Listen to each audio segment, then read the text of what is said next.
Hey everybody, welcome to Movies Worth Talking About, where we talk and talk and talk about movies. I'm John Carlos, and I am joined today by. Hello. I was gonna say something like the guy who says his name funny, and I'm like, fuck it, just introduce him. Yeah. If you're Yeah, watching, you know. You you know. know. Yeah. Uh, no. We're here to talk about Chasing Amy. Obviously, you and I are both near Mhm. lifelong Kevin Smith fans, but also specifically this year is the 30th anniversary of Clerks, which kicked it all off. So we're going down the Kevin Smith rabbit hole. Mhm. Um, I mean, we've been going down the rabbit hole our whole life. Mhm. Um, I just finished watching this like 20 minutes ago, Me and too. what a kick to the dick. I always, and I think this is one of those movies that the more I've lived, the more I've experienced, the more the movie hurts. Amen. And boy, am I in a mood. Anyway, uh, I forgot what I was gonna say, but I mean, we can go back to like how we first came to it. But I was reminded on this viewing because I consider this my favorite Kevin Smith film. Mm. It's also the one that I watched it a lot when it was initially released. Like I watched it so many times in like Mhm. 97, 98, 99. As I've gotten older, it's the one that I come back to the least, even though it's my favorite, just because it's takes so much out of me. Mm. And I watched this one going, oh yeah, yeah. Oh, like every once in a while there'd be another scene like, yep, this is why I don't go on this ride a lot. Yeah. This is why, like, I'm just kind of tired, feeling silly. Let's watch Yoga Hosers again. But like, boy, oh You don't want boy, to you don't want to run back and get kicked in the dick again. But I don't want to get kicked in the dick again. But you got to because it's so reminder again of why it's my favorite Mhm. and why it's like in my favorite films of all time. Right. Um, the older I get, the more I'm reminded of little things that like haven't aged well, but that's not enough. I'm still viewing it from both a teenager in the 90s and someone in his 40s. Um, I Mm. get I get why the younger generation can kind of see this movie and see some of its kind of outdated views and definitely outdated casual terminology. But I don't Mm. think they were alive in the 90s to know that that's how the world was then to a certain degree. Like, I can only imagine now what contemporary outward gay culture and like cishet's understanding of that culture is going to look like 20 years from now compared to now, let alone like, because there's a lot of, I mean, you're making a very confused face. There's a lot of No, no, truths to no. this movie. There's a lot of Mhm. things that, as a not gay person, I would imagine someone who is gay and who was gay then would go, yes. But there's also, you know, and we'll get into it, but like Yeah. the movie has a very binary view of the sexuality spectrum. And Mhm. that's definitely not a view that I and all the different letters in the LGBTQIA plus would, probably go, yeah, it's not as simple as this. But again, in the 90s, there really was like, well, you're gay, you're straight, there's lesbians and bisexual. That's having your cake and eating it too. And like, that's pretty much all you really heard about. Well, Like, yeah. if you try to explain to me like what a transgender person was like in 1996, I'd be like, what? Mm. Not in a bad way, but just like when you look at all the different flags we have now and all the different people that are kind of identifying or at least in whether you believe in labels or not, but this is who I Mhm. am. uh Mhm. I don't remember seeing any of these terms and romanticisms and sexualities and flags in fucking 1997, and There, you this, don't see it in this yeah. movie. That's all. No, well, this, I mean, that's the thing is, uh, You kind of do, but it's not labeled that yet. Like, well, it's if also not Alyssa about, Jones was alive yeah, like now, it would yeah. be she'd probably have a more lucid understanding of what she labels herself. Well, maybe, but at the same Maybe. time, but that's the thing is like, there's something finite. Okay, let's just get right into it. Let's get There's right into something it. so incredibly finite about the labels, and it occurs to me over and over again all the time whenever I'm listening to podcasts, that have been recorded like, within the past month or the past year, if I'm catching up on them. And I'll hear cis-het people today, people who are not, shall we say, outwardly, performatively homophobic or anything like that, but still who are cishet people who will use terms like, like, it could be like this for guys, it could even be like this for gay guys, and it'll be like, ooh, okay. So obviously you haven't moved past in your own head, this person, this podcaster, what guys means one thing to you. That's a representational of a cis het straight guy, and gay guys is something apart from that. Even if you don't actively think that way, there is something your psyche kind of leans on, because it's the way you were raised and it's the way a lot of people were raised, are raised. And that's why I don't get angry at it, but it does make me go a little. So the funny thing about Alyssa, especially as I'm growing older myself, because I was a closeted gay boy watching this the first time I saw it. God, has my relationship evolved with it as I have. Now, though, just in terms of like Alyssa's own sense of herself and everything like that, I don't think I don't think Alyssa's isolated story could not happen today. I think it absolutely could happen today.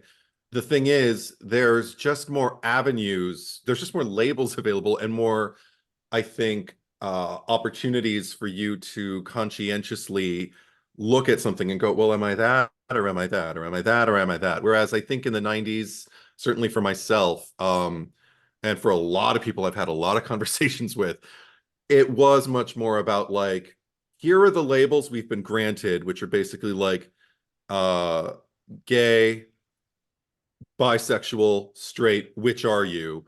I don't really feel like I'm any of those. So there's not a lot of representation out there for me, and not a lot of opportunities for me to effectively communicate anything about who I am or how I see people that comes across to particularly straight people, but even bisexual people and gay people who that label fits. There's no effective way for me to communicate to them how I am anything but confused. And I don't think I'm Sure. confused either. Maybe I'm just, and then you get terms like fluid or And demisexual or pansexual. There's so yep, many. And even polyamorous, like take the sex out of it, and yep, so I agree with you in part, but I also think like a big part of Alyssa's struggle, because I think it's not like she's not struggling, but I think a big part of her struggle has to do with the perception of other people. And I mean, literally, almost every other person she encounters or who knows about her in this movie has some label for her. I think the person who probably views her with the most openness, maybe, is Hooper, because no matter what he hears about her, it's always just kind of like, well, yeah, whatever, what does it matter? And I think he's the one who's got the healthiest attitude about her comings and goings, but he doesn't interact with her all that much.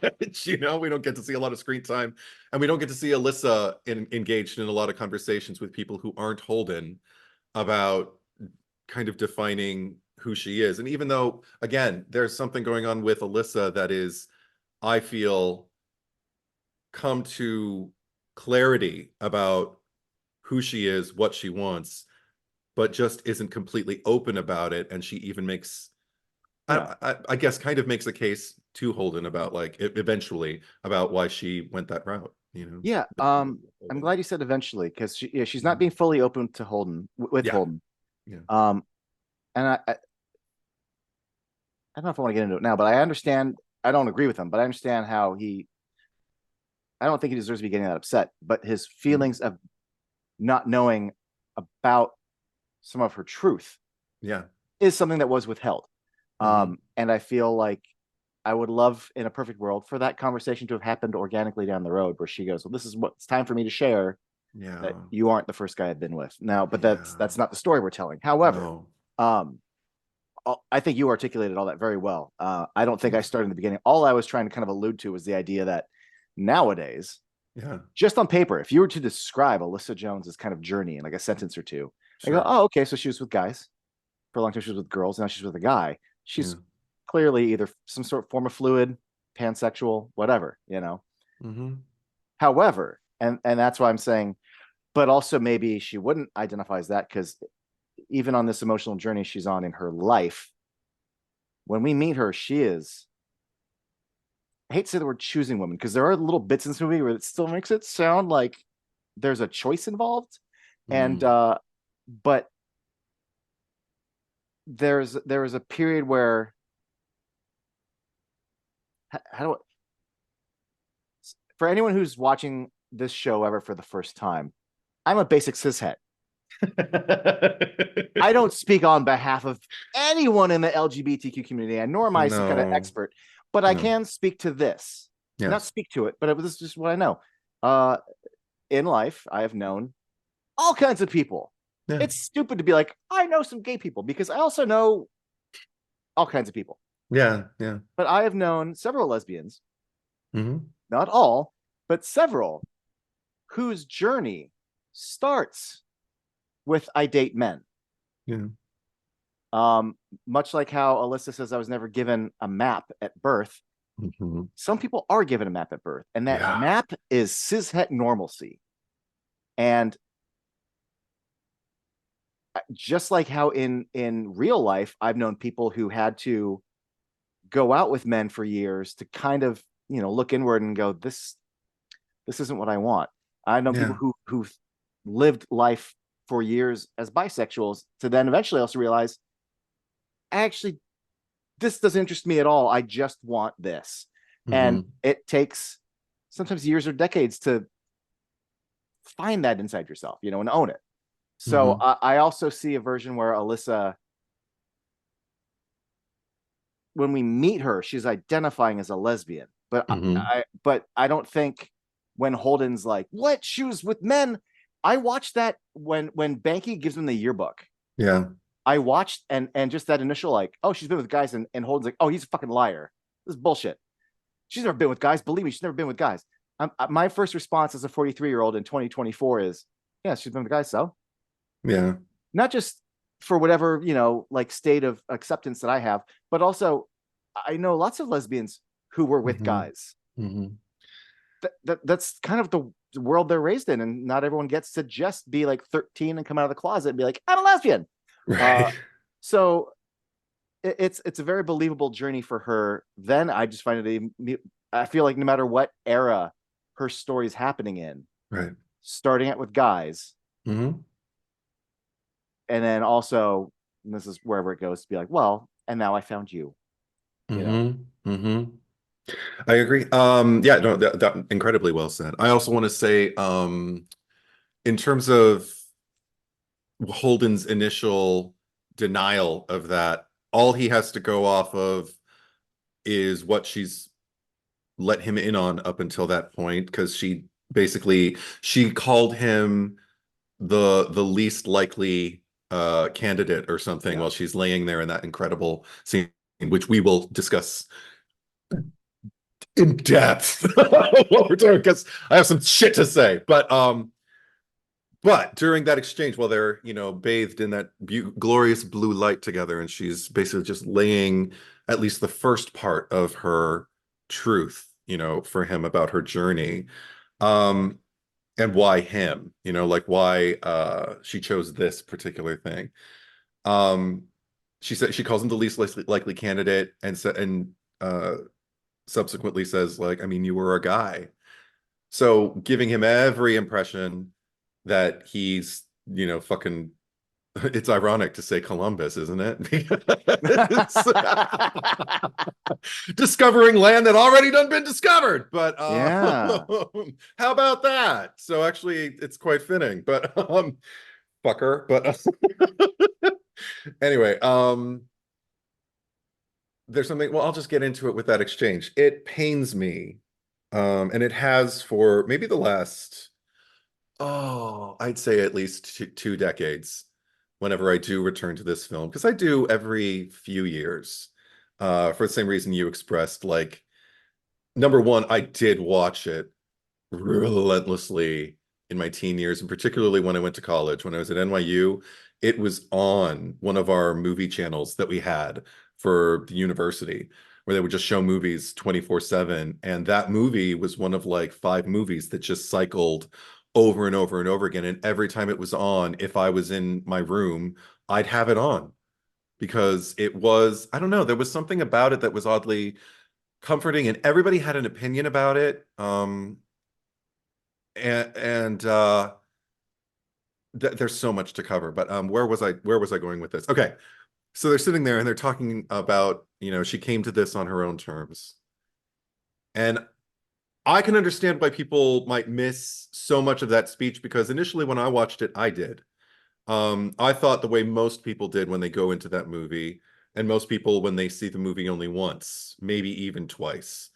um it says a lot. It's almost like a litmus test for how you receive information as a human being, because we're introduced to her character as a lesbian, the same way Holden is. Mhm. And because then it's revealed she's kissing a girl, therefore she's a lesbian. And also she does, she self-identifies like lesbian and everything. And then starts pursuing a friendship with Holden, that he falls in love with her and then wants to do. I can understand how people would, and so many people have, would construe that like, oh, this is a tale that basically is, bottom line. All she did need was a good deep dicking. That's this man's tale. What does he know about being a lesbian or being queer or anything like that? And like to I have heard from so many people who cringed when, after Holden makes his confession to her and follows her in the rain, and then she just tells him to go home, and then meets him back at the car door and just slams into him and just crying and kissing him. They were like, no, because there was an epidemic of like representation of women who sleep with women, written by men who do turn to the man, for whatever reason. It was omnipresent in the 90s, and it was getting very, very tired. That said, in all fairness, I don't think that's what this movie was doing at all. If you pay attention to what she says at that particular point, when they're bathed in blue light and talks about coming to this at her own terms, and she just didn't heed what she was taught, and especially if you do it with hindsight and listen to what Mhm. she is saying, she's even she's a very bad liar, because she's planting little hints for Holden, like you said, making it kind of sound like, I forgot why I opened the door to women in the first place. It's like, in order for you to open the door to them, there already has to be a door open to men. And it never, and because of his own inexperience, I suppose, it never occurred to him to push. And maybe also because of his own insecurities, like, well, if I ask, maybe she'll tell me that, yeah, there was a guy, and I'd rather not know. Maybe like somewhere in the deepest recesses of his Mhm. psyche, he knows just not to. I don't know which I believe. Maybe both can be true. Maybe he's just really innocent and really unspoiled in the ways of anything outside cis het behavior, and then at the same time, maybe subconsciously, he knows not to pull that thread, because he's happy. And when we're young in particular and in love, and we've kind of idealized the person who we're with, haven't we all kind of tiptoed around certain topics that might Mm. that could potentially spoil? Why spoil it? Like, Yeah. ignorance is bliss, and that all makes sense when you're young. When you're older, I think it's not like older people don't choose that or turn their head or close their eyes, but for the most part, I know myself, I don't want to be in anything where I have to turn my head or close my eyes. It's like, that's what a relationship should be. After you've moved through all the bullshit, you learn, oh, a relationship should be a safe place for me, and a place that I can create that is safe for someone else, where we can both just say anything, just put it on the table, and remember we're on the same team. and not come at anything with judgment, even if we don't agree or can't see where the other one is coming from, because they may not be able to see where they're coming from, you know? It's just Yeah. to come from a place of love and acceptance. Yes. I mean, speaking of judgment, like it's the thing I keep doing is I keep judging Holden, and like as I get older, I like cut him a little more slightly. I'm like, well, you're a young kid, and based on how you were raised, like this, I mean, that is the point of the story and the tragedy of the story. But I recently saw like like a not like a quote, but like a statement, and I couldn't help thinking of it during the big fight outside the hockey rink, Yeah, that's the second part. where Yeah. even though I don't like anything he's saying or doing in that scene, Mhm. I was reminded of this thing I recently read where like your feelings are always valid. Hmm. What you say and do, that's kind of what, like, you can be hurt. Mhm. That's valid because information was being withheld from you, and Yeah, maybe that hurts your feelings. right. Everything you're doing with those feelings, it's not great, guy. It's really Yeah. not great. Um, Like but I mean, honesty. but you Yeah. know, I infer he's 28. I mean, maybe 27 or 29, but like Mm. he's been friends with Banky for 20 years. He remembers Hmm. him when they were 8 years old in the church. Hmm. I don't see these guys being in their 30s yet. No, no. So, and I think it's mentioned that either Alyssa or yeah, she graduated in 88. So, Hmm. Hmm. yeah. Anyway. The 20s, I mean, I always just because of there's something about like how close high school still is, like in the rearview mirror, that the way you talk about it when you're in your 20s that you just don't when you're in your 30s. Mhm. It feels like Yes. these are young adults, you know, just Oh, and like, he's living in the yeah, same city, yeah, and his roommate is his friend. For, like, so yeah, of course, all that's going to come up. yeah. Also, just in terms of like what you were saying, I agree with you. The only other thing that I could like piggyback on is just honesty too. It's important to be honest with each other, but what you do with that truth, if you wield it like a weapon, Mm, because truth can hurt, even if it is the truth, do you have to impale someone with it? Do you have to publicly mm, humiliate them with it? Or can you ask for some privacy to kind of give right. them a warning sign like something heavy needs Oh to be man. discussed? So can we do this behind closed doors and I can ask you And some hard questions like and an even when adult? you're behind closed doors, Yeah. I mean, I was I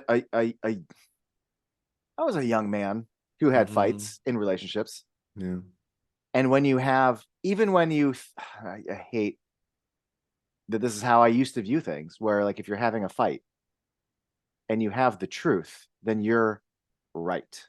And now Mm. it's you when you said wield it like a weapon, like that's the thing Yeah. is Yeah. like you're winning the fight by hurting someone. And I forgot where I was going with that, but I think of that with Holden in that scene where you can still have that truth Yeah. and that honesty, Mhm. but engage with it with a certain level of grace or understanding Yeah. or questioning to help me Mhm. find understanding and acceptance instead of it's a fucking mace. And right now, I just and he Holden even says like I want no Silent Bob was saying like I wanted to hurt this girl, and I like Yes. don't doubt for a second that that's all Holden was trying to do. Yeah. Absolutely. And also just that attitude that we get from Jay while Bob is unpacking his story. Um, I love that Jay is the voice of ignorance because it needs to be there. It needs to be part of the conversation. We can't pretend that a story like that, if you tell it to a particular crowd of guys or at a particular time in a particular venue with a particular tone, that they're not going to go, fucking A, man. Yeah, Yep. tell her she's a slut.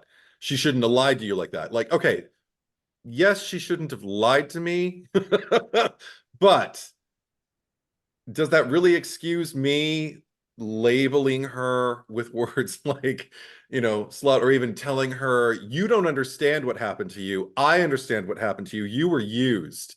And she says, I don't feel like I should apologize. Oh, really? Like, oh, all that You judgment, all of you need that. that voice.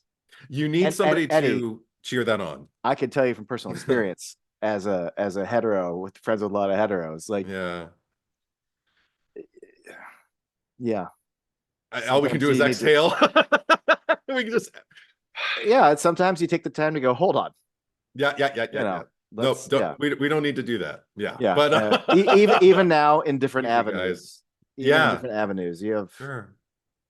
yeah, But the fact that Kevin Smith is smart yeah. enough to I write mean, Bob to clap Eddie, back, saying, "Yeah, yes, I was yeah, about to say between like you know the, the world. I'm not going to go down this rabbit hole, but this world we live in was like, girl, Ghostbusters, you know, a trans character in Doctor Who. Let right." me and just like oh, just the Hmm. fact that you have to like stop and be like, okay, explain to me why like this existing is bad.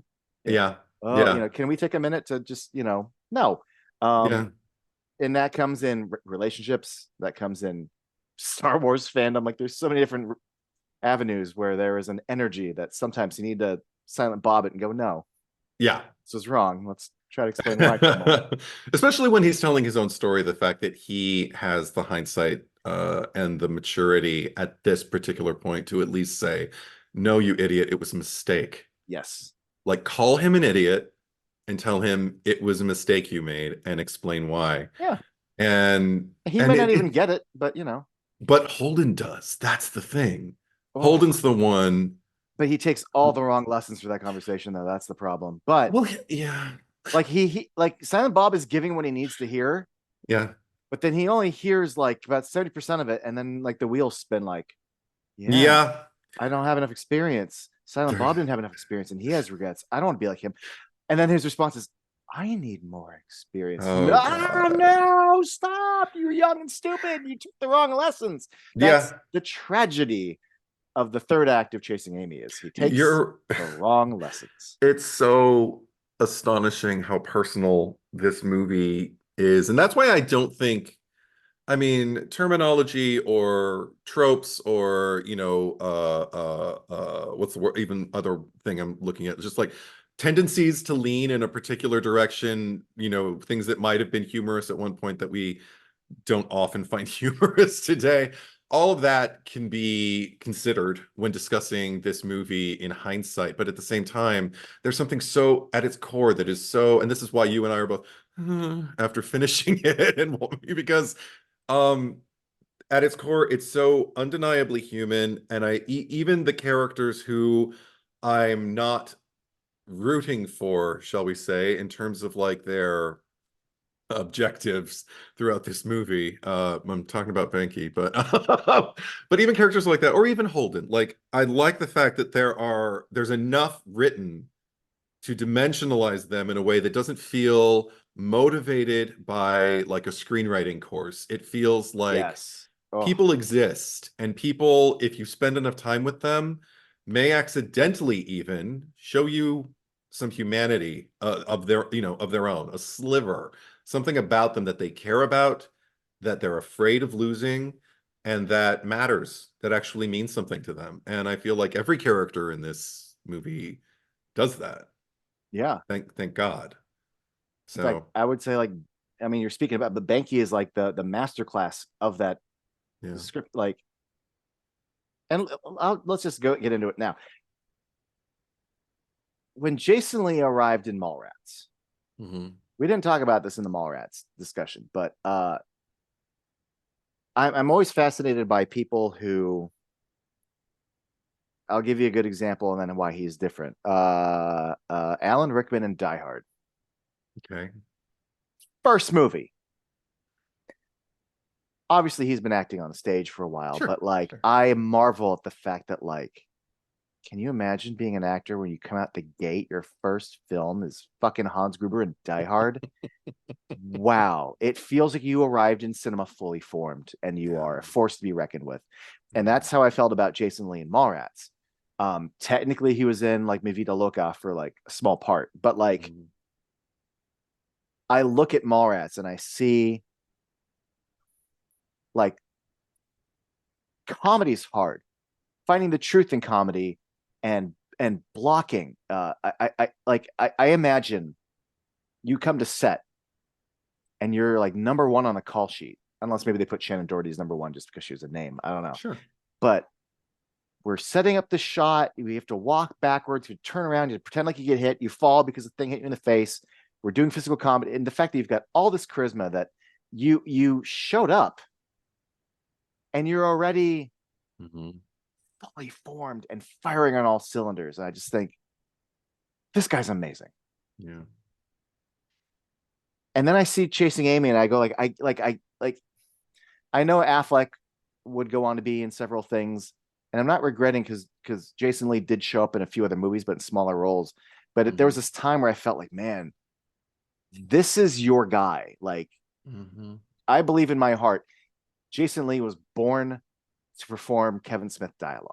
And in my head, I always wished that he and Kevin Smith had like a more De Niro Scorsese partnership where there was like 6 movies with Jason Lee as the lead, you know.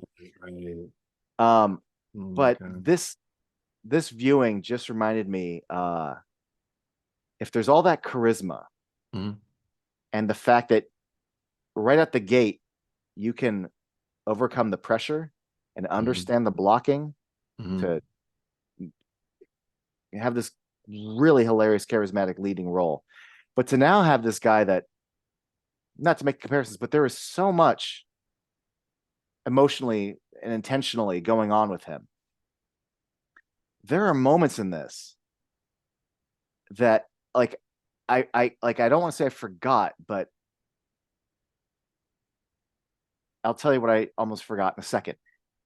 Jason Lee, Banky and Holden are at the train station.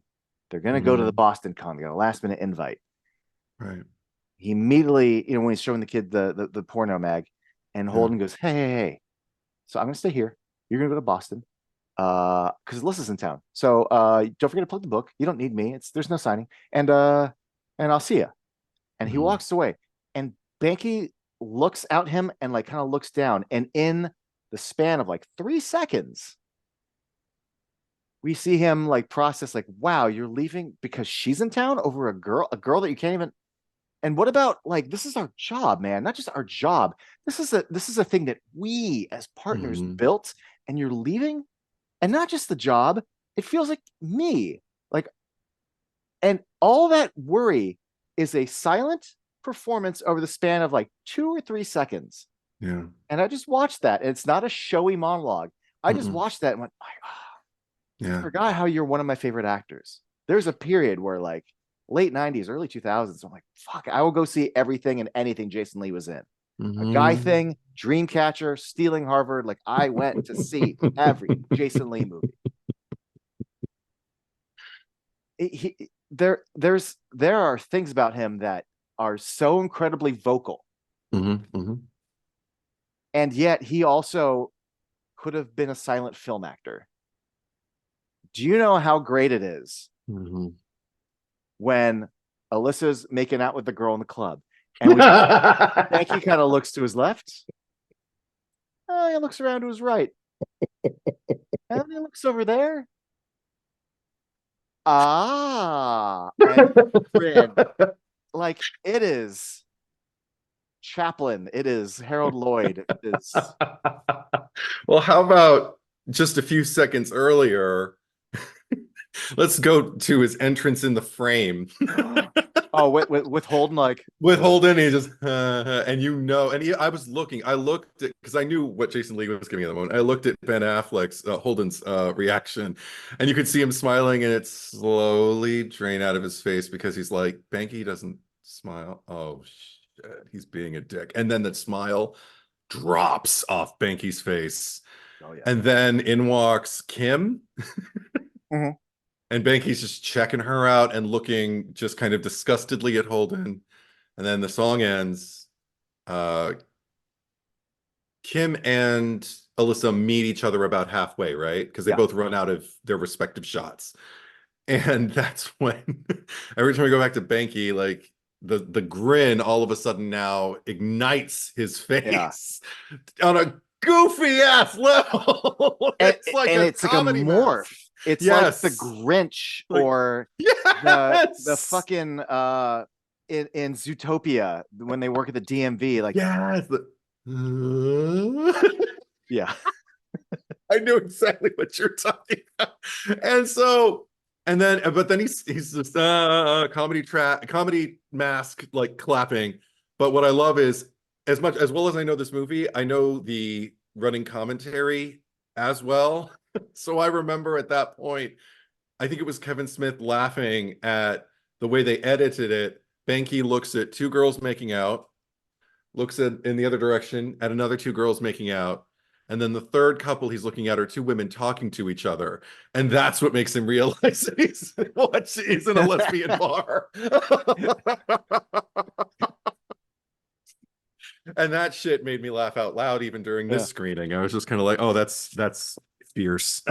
But yeah, and also the thing about Jason Lee that I get, in addition to like what you're already pointing out in terms of like we already know his command of speech and his ability to just unleash on somebody with dialogue and rage, whether for comedy or tragedy. But there's so many moments where I'm watching Banky absorb what's going on around him as he feels his friend drifting away from him, which I think is initially what we all think he's responding to. Again, with hindsight, Mm. the way It's people talk about Banky and what we learn about him after the movie is over and when we return it, we can see what's really going on. Yeah, you were no, I don't even need the Jay and Silent Bob Strike Back stinger. So yeah, like, I mean, all you need to do is watch the last 10 minutes of this movie. But yeah, also, once you know all that, I mean, it's not even about the way people speak about Banky. You can see it in Banky. Just fucking watch him. sure. He's It's I undeniable. so many And times during this movie, I was looking at Banky just thinking, that's a miserable person. He is steeped in absolute self-loathing and protection. Like there is like a hard-coded shell that he has built up around him and around his heart that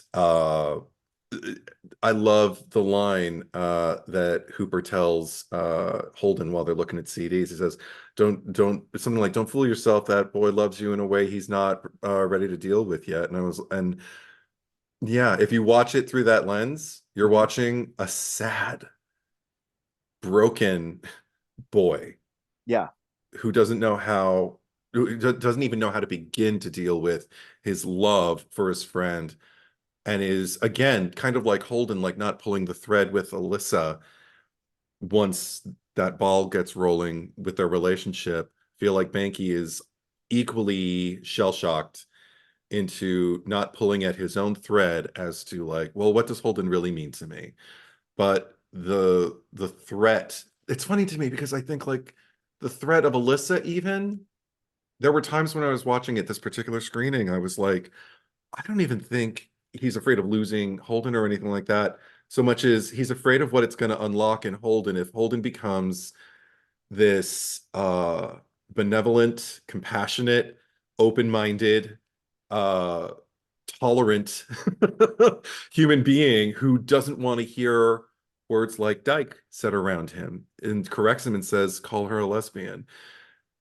If Holden starts opening that part of him, is Banky going to be able to continue to be Banky Mhm. as he is familiar with, the way they've conducted themselves up until this point, in a real, dare I say it, I won't call it boyish. That's giving it too much innocence. But what's the word? Sophomoric, shall we Yeah. say? Real sophomoric level of masculinity, and a definition of it that I feel is absolutely immature and half formed. You know what And I mean? what you're saying is true. I do 100% believe he has those feelings in him. Yeah. I do also think that those intentions are secondary or even third to other feelings. I Mm, don't think that's the primary thing. I still think even above his actual love for Holden, mm, even that's secondary to a non attraction based.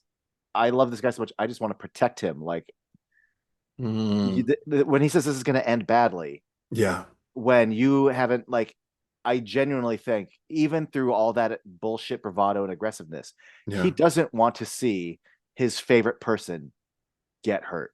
Hmm. And I do think that that is at the forefront. And then there's so much fucking more. But yeah, like if you start the movie and just maybe Yeah. have one scene Hmm. and then go, what's this guy's deal? If you just in the very first scene just leaned over and said, he's actually in love with them, Hmm. you could watch the whole rest of the movie and go, oh yeah, I see it. Oh yeah, Yeah. I see Yeah. it. Like it's all there. Yeah. Also, okay, there's so much to cover, and I can't do it all chronologically, so we're just gonna, Yeah. I Jump should just around. say it when it hits me. The confrontation between the two of them, that poor Alyssa has to be subjected to, when Holden's making his pitch. Oh god. So Uh, the end of the movie. Fuck. okay, so Oof. just that exchange in and of itself, Holden, uh, again, he doesn't wield it as a weapon, but there's something so incredibly self-absorbed and, I'd say almost pious about the way Holden has seen the light now. So it's like he's It endowing hurts to them. watch. I know, it's like he's They, endowing them with this wisdom that he now yeah. has. He sees the light and he just wants them to be a part of it. And then Yeah. the fact that I love the way Ben Affleck delivers the line as well, because it is a ridiculous line. It's later with Alyssa when he just says like, and then there'll be nothing we can't accomplish. And I'm like, that is like knight in shining armor bullshit. Yeah. That's the Emperor telling Luke, join me. Like, Exactly. You are beyond idealizing the situation and idealizing your scope of it. You've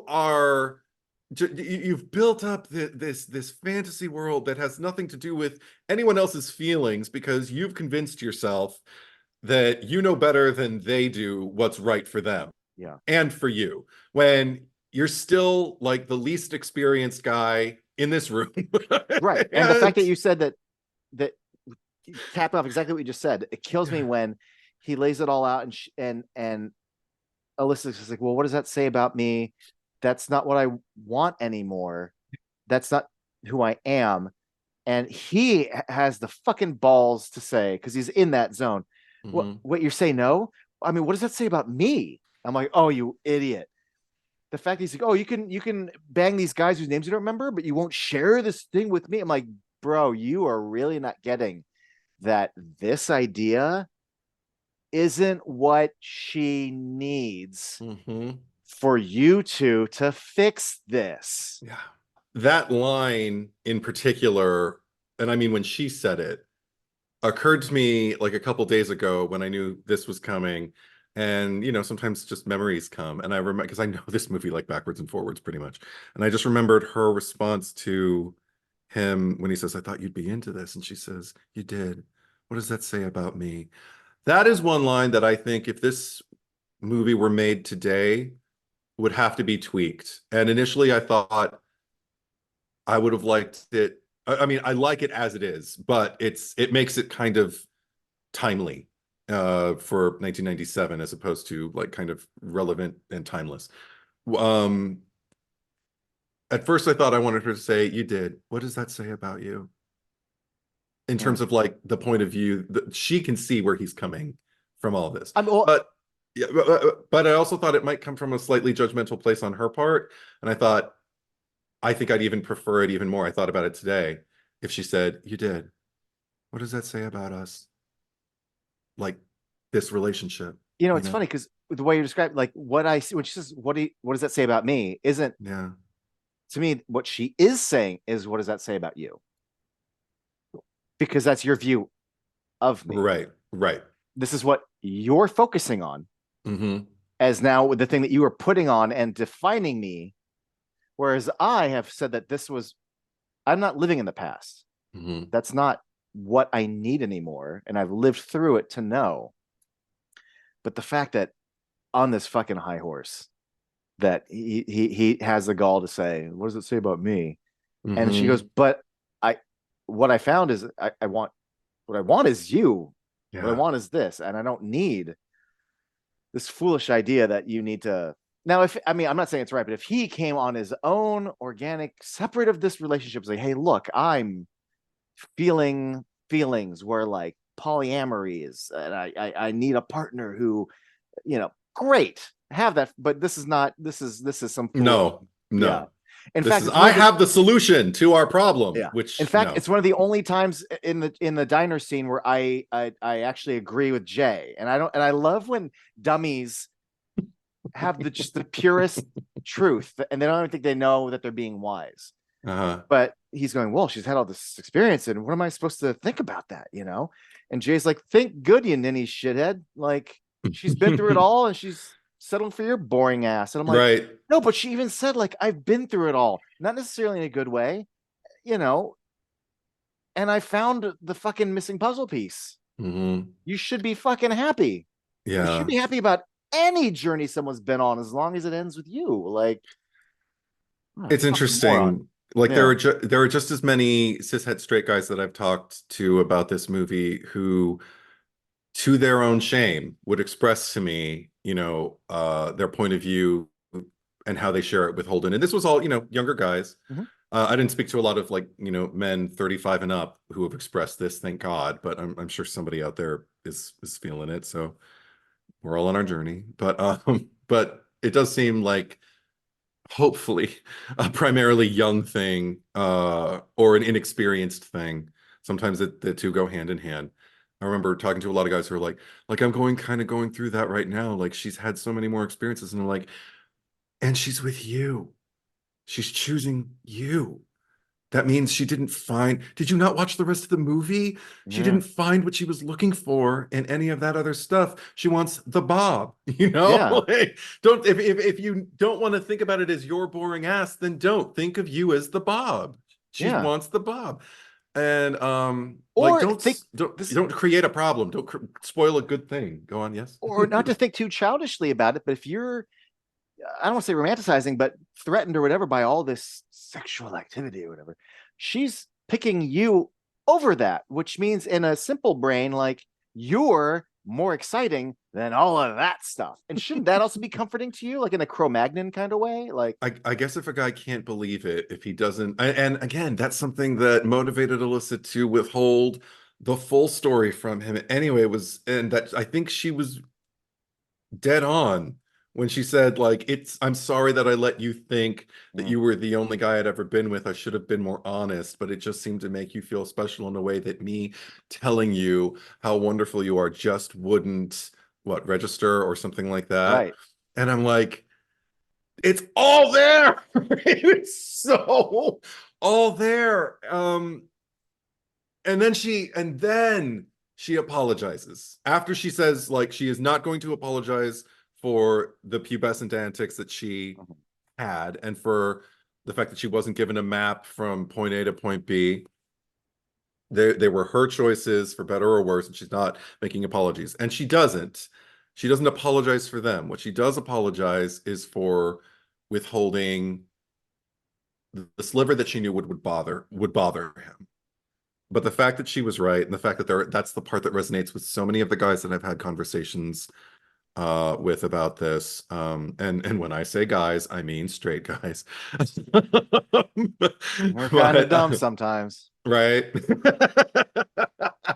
But what's funny is, because it's just as many lesbians or bisexual women who I've had the conversation with, where and this was but these conversations were a long time ago. I wonder what these same women would say about it now.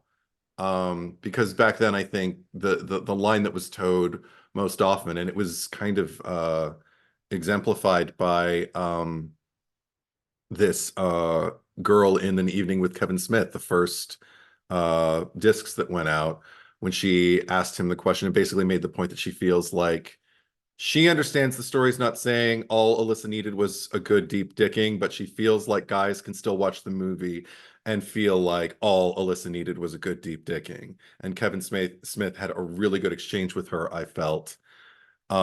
Just saying, like, I can only do what I can do.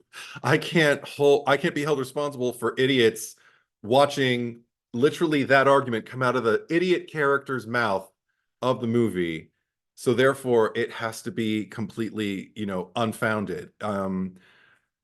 People who aren't paying attention to the movie, who get the wrong message, I can't be held accountable for that. I can't do anything about that. I can only write movies, write the movies I want to write them the way I want to write them, and hope that it's going to open people's minds, maybe even just a little bit more than before they sat down to watch the movie, which I Yeah. think is absolutely true. And there's so many different stories that have been told where there is the asshole or idiot character, and you can't control the fact that there are assholes and idiots in the world who won't Yes. see that character is meant to be the asshole or idiot. Yeah. And that's not the creator's fault. Hmm. Yeah, I don't need to give a laundry list of characters, but let's But just say no. there's a lot of people who kind of hero worship Cartman, and you're like, Hmm. do you know what Cartman is in the context of South Park? Like, Yeah. you should not be Mm-mm. idolizing and lolling it.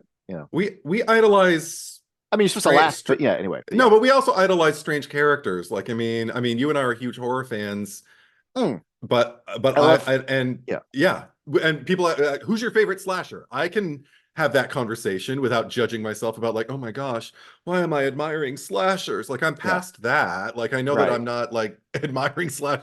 Part of it is the fact that they're fictitious. right. But it's yeah, and but I don't.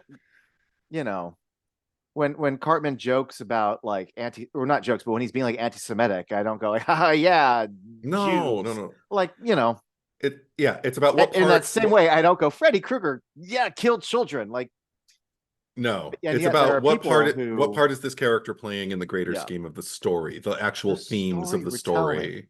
and Yeah, it's fairly laid out within his first 3 or 4 scenes. it really is. This energy and this, um, you know, wrongheadedness, bravado that Hmm. at times Hmm. Holden has to endure, and that Yeah. should tell you everything about him and Holden and his role in the story. Hmm. To not if that's your takeaway. I mean, again, there's a whole Q&A and back and forth that but Yeah. I um, I, I do yeah. want to I want to go back a little bit Yeah. just for funsies and talk about where it all started with me. Yeah. At least my journey, Eddie. But after Clerks and Mallrats, I was ready, like, so fucking on board Yeah. for Kevin Smith as being like, well, there's things I love in life now. Mhm. Star Wars, boobies, Kevin Smith, and so much so that by the time I don't remember if the View Askew boards and the News Askew was up for Chasing Amy. It definitely was like by Dogma, but I remember already knowing about Chasing Amy happening. And I'll never forget, I went to Barnes and Noble one, and I can't believe I had the time. Yeah. I went to a Barnes and Noble many months before Chasing Amy came out, at least two, and they had the book that was the script of Clerks and Chasing Amy. Hmm. I went, I sat down Indian leg style, and I read Chasing Amy in Barnes and Noble. So, and I've done that for a few Kevin Smith movies where I've read the scripts before I've seen the movies. Yeah. And it's what's great was that, like, again, you read it, you can fucking hear it. You know what I mean? Hmm. And anyway, so I was already obsessed before I saw it, and then I feel like enough time has passed where I could say this and not go to jail, because I didn't think about this at the time, but I look back on it now and I go, oh, that's a crime. Um, I forget who. There was someone at school in high school said, I have a copy of Chasing Amy, and I was like, what? Oh, And it was like a work print of Chasing Amy, yeah. Yeah. and it was a work print where at times it has like the real changes. It had the end of the one scene, and then the next scene would start, and you would hear that 10-second. So, like, at one point, it's the end of a scene, and it's the start of the train station, and you hear Holden say to Banky, who's dealing with the porno magazine, "Would you quit futzing with your fucking bags?" Gap. Would you quit futzing with your fucking bags? And the scene would start again. Right. Um, Here's what I now realize: like, yeah, this is what like the FBI warnings are all about, right? Uh, Yeah. I got it, and I went to my high school AV room, Mm. and I said, "Hey, can I use this equipment to make a copy. Okay, said the AV guy. And I literally used high school equipment to duplicate a movie that was in theaters. And I watched Dale. and I watched that thing over and over and over and over again. I know. Which, as a Kevin Smith fan, I go, hey, you're taking money out of his pocket. But as someone who thinks Harvey Weinstein is a giant fucking piece of shit, I also go, haha, fuck you. Gotcha. Yeah. That will show him. Also, not to my credit, but I also saw Chasing Amy in theaters several times. Mm-hmm. I managed to see Clerks 2 several times for free, and I still insisted, go pay to go see this in a theater a couple times. Like, I will always pay to see Kevin Smith in a theater, so don't think of it. But what was interesting about that though was I think that's the copy you eventually got from me. Yeah, I bootlegged off your copy. So I even remember there were scenes that ended up getting taken out of the theatrical cut that were intact. There are two little bits Yeah. in the work print that we have. Yeah. That are different from the theatrical cut. I don't have the work print anymore. I don't fucking, but it's in my head I watched that so many fucking times. Yes. That when Hooper gets off the phone with inviting Holden to Meow Mix. Mm-hmm. Was it John Hawkes? Not John Hawkes, not Howard Hawks. What the fuck? The guy that's in the room with him who fucking went to the screening of Clerks and said, hey, Clerks. Yeah. He giggles for a little bit, but he keeps giggling, and Hooper goes, look at you. Yes! The look at you is cut. Like the littlest things. Yeah. But and the other one was the story, right? Oh, was that in, or am I mixing it up with the deleted scenes on the Criterion edition? Because I remember that was one thing I wanted to ask you, because I didn't get I did watch this literally minutes before we started recording, so I didn't get to go back on YouTube and look for deleted scenes or anything. I remember when they're throwing darts, Holden's talking about love. That right there, that's fleeting. Yeah, and Alyssa has the wisdom to identify that. Yeah, and then in the theatrical cut, it ends. But I remember there being a speech, and I don't remember the story that she told him. So yes, I don't either. So here's my journey, right?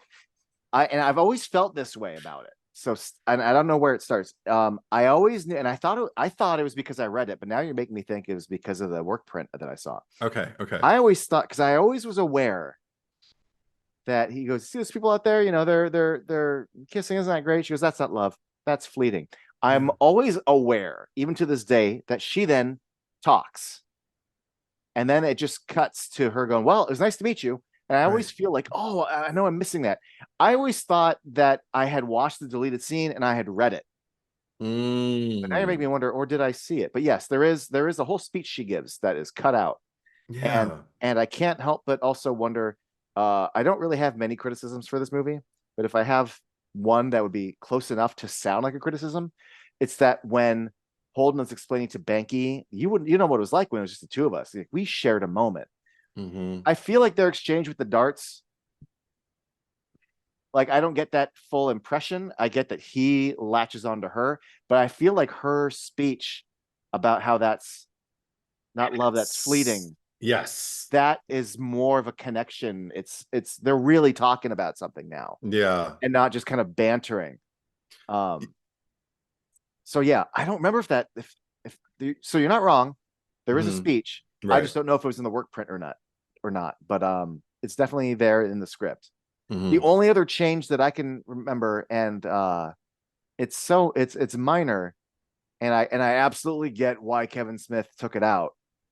I almost feel shitty bringing it up, but it is referenced later, so it's still in the text of the movie. Right. But when she explains to her gal pals while they're mailers, there's just a slight edit where in the work print, two of them get up and leave. Like they walk out on her. None of the dialogue's there. They are visibly upset. They get up, they leave. And then there's the two that are still there, and they go, well, another one bites the dust.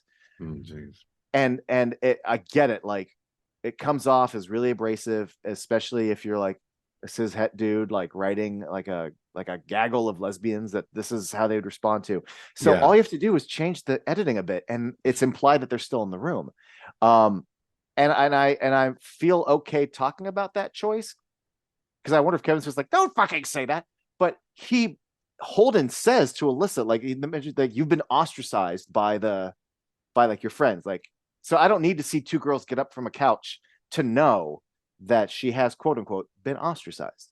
It happened. She's the one who says it. But She I do says it, have, yeah. yeah, but I do have to say, that's one scene that I watched that I'm just kind of like, okay, it's a minute thing, but it has not aged well. I watch Yeah. it now because I think when I watched it before, particularly when I watched it when I was closeted, I hadn't ever been in a room full of lesbians to my knowledge. Mm-hmm. And so I had no exposure. This was like, this might have been the first exposure I had to a room full of women loving women who were interacting with each other. And it seemed, particularly to my little closeted brain, oh, there must be a harsh divide between straights and gays, I guess. So like Right. it's the same, I guess it's the same risk that you run if you come out as gay in a room full of straight people. You might make them all really uncomfortable and they might even like turn on you. Maybe the same thing happens if you're gay and you come out as straight to me or something like that. Which is, I mean, I guess I didn't even think that hard about it, but I think, your mind moves faster than you can Mm-hmm. express vocally. So I think my mind just kind of like thought, okay, check, and I moved on. As time went on, I remember even when I went to college and I was, on my own journey with my sexuality, and I was already like meeting a lot of lesbians, and when that was a huge problem, a lot of them had with that exchanges, just like they'd say, I don't know any room where everyone in the room would behave in a uniform way. We don't all share one lesbian brain, one man-hating Right. lesbian brain. Like, it would have helped if everybody would have not known what to do and it manifested in different ways. Maybe somebody did get dickish. Maybe somebody else was just not happy or not completely understanding. It's just like, but you've been sleeping with, like, you slept with me. Like, what? Oh, well, okay. I don't know. And there might be someone who's like confused, but also like, I'm so happy that you're happy. Yeah, I'm just happy. Exactly. And I think Like, I might the, need a minute to wrap my head around this, but like, look at you. yeah. Let's talk about this. And now having lived many, many years and knowing that people are people, I Yeah. think I think the most honest thing, if there is going to be a shared response among people in a room, would have just been, oh, okay. Just like slight awkward acceptance, slightly, Yeah. just kind of like a slightly hesitant, uh, oh, okay, well, I don't really know what to do with that, and move on because it's none of your business. Yeah. It's none of your damn business. And it's like, and also she is, I guarantee you, she's not the first person they've all encountered to date women for a long strand and then all of a sudden date a man, because she's not even, it's not even like, oh, another one died. Now that you're dating a guy, no more women on the table, never again. The lesbian is dead. Like, no, you're not. Yeah. I don't. So that felt a little tone deaf and a little like, okay, male screenwriter to Well, me, straight cis het, you know. there's a lot in this movie that I find speaks truths, Yeah, but there are little chocolate chips in the muffin that every once in a while I'm like, oh, that's some gay shit that was written by like a straight dude who doesn't, nope, like that little thingy. Mm-mm. yeah. But I that's not enough to derail the whole movie. But No. and that scene is one of them. I sometimes bump into, but then also again don't. Where Alyssa refers to like the opening of the door to women Hmm. feels like the 90s kind of in the 80s concept of like, well, it's a choice. Sure. And especially now this very uninformed version of like just a choice, that you can be turned, that you can be groomed into something. Sure. But back then, but also again on her specific journey, it was something inside of her that maybe not a door she opened, but something within her that she allowed herself to explore is a Yeah. better way to phrase it. You know what I mean? Sure. But and then also just like, and this is really a minor because behind closed doors, like in the 90s, yes, you could drop the D word when you're referring to a lesbian. That it hadn't been as harshly. There's slang, there's a lot of slang that Banky says. There's a lot of stuff Yeah. that Banky says that's meant to not be good. Yeah. Um, and not just the way he refers to a homosexual person, but at one point he's just looking at the bar and he just goes, "Oh, what am I doing here? This is so fucking gay." Yeah. Like that, the way that you would use gay just as a replacement for bad or lame. Yeah. And specifically in the context of what this movie's whole theme is about. Mm-hmm. That's intentional, right? But Yeah. there are also little things that like I get it in real life when someone I know who's gay can refer to himself or Sure. his fellows as the F word. Sure. That's your right. It's not my right. Um, but at one point, like Holden, when they're shopping for CDs, Yeah. talks to Hooper. He's like, "Hey, aren't all you?" And he drops the F word. It's supposed to be all Yeah. like, "Wow, whoa, I would never." Yeah, that's a whole And I think in the 90s, like era. I don't know if it's meant to be like he's an ally or just like this is what we still use as that term, but we were getting to that point where we're like, wow, yeah, no, It was I would never tell you like, oh hey, you and all your F's. Like I just wouldn't no, in a no, no, no, million no, no, years. no, no. Well, this is the thing. Uh, thank you. Because other people, I've been through enough experiences with people who would do the Holden thing, or even just one moment popped in my head. Moment in Bring It On of all movies, where Eliza Dushku is meeting like her, new cheerleader friends, and Huntley Ritter is the gay guy, Mhm. and she doesn't know that yet, so she asks him, "Oh, are you telling me you speak?" And she uses the F word, and he goes, "Oh, fluently," and it's all surfacey and delightful and Mhm. everything like that. And I'm just kind of like, if any woman would have asked me, Yeah. "Oh, are you telling me you speak?" And you know what? And there was a certain point in my life where that was like yeah, hard no, hard pass on that. And I don't have a problem telling someone, I don't really know you well enough for you to talk to me like that. I don't really have people in my life who know me terribly well who talk to me like that. Um, but there's also that thing of like uh that cool syndrome, where you don't want to appear or come off as easily offended, or because or not fun to be around, not easy to be around, so you let stuff slide. I'm guilty of Mhm. that. Well, I mean, and guilty feels so harsh, but I've certainly done that in my youth in particular, just so I don't have to be the one that rocks the boat, which is total victim blaming to myself, like me Mhm. just saying, well, I just don't want to rock the boat. And it's like, well, I didn't. They did. They're the ones who brought it up. They're the ones Right. who assumed they could talk to me that way. And it doesn't mean that I have to start something, but I also don't have to take it. I can just go, maybe don't use that word with me, you know? And if they go, oh my God, I'm so sorry. It's like, okay, cool. No, yeah. Thank you. Thank you for apologizing. So what were we talking about? And then we move on, you know? Yeah. That's the And ideal. it's yeah, and as someone, I don't really have much experience, but it's just fascinating when like I'm out and about. I have this one friend who will just drop it constantly to refer to himself. And if some guy hits him, he's like, "Oh my God, look at this guy right here!" And I'm just like, "Oh, okay, cool." Like I don't get to. Yeah. I'm gonna respond in a sentence, but I can't use that word that you just used. But I guess cool that's how you throw it around. Cool, that's your thing. Yeah. If Yeah, it's your thing, just your thing. yeah. Yeah. And Um, I'm gonna come up against that too. I do want to point out, going back to when I saw it. So Yeah. I mean, I wore that tape out like crazy. Yes. But also, when it came to my local Cineplex, I saw it at least 2 or 3 times.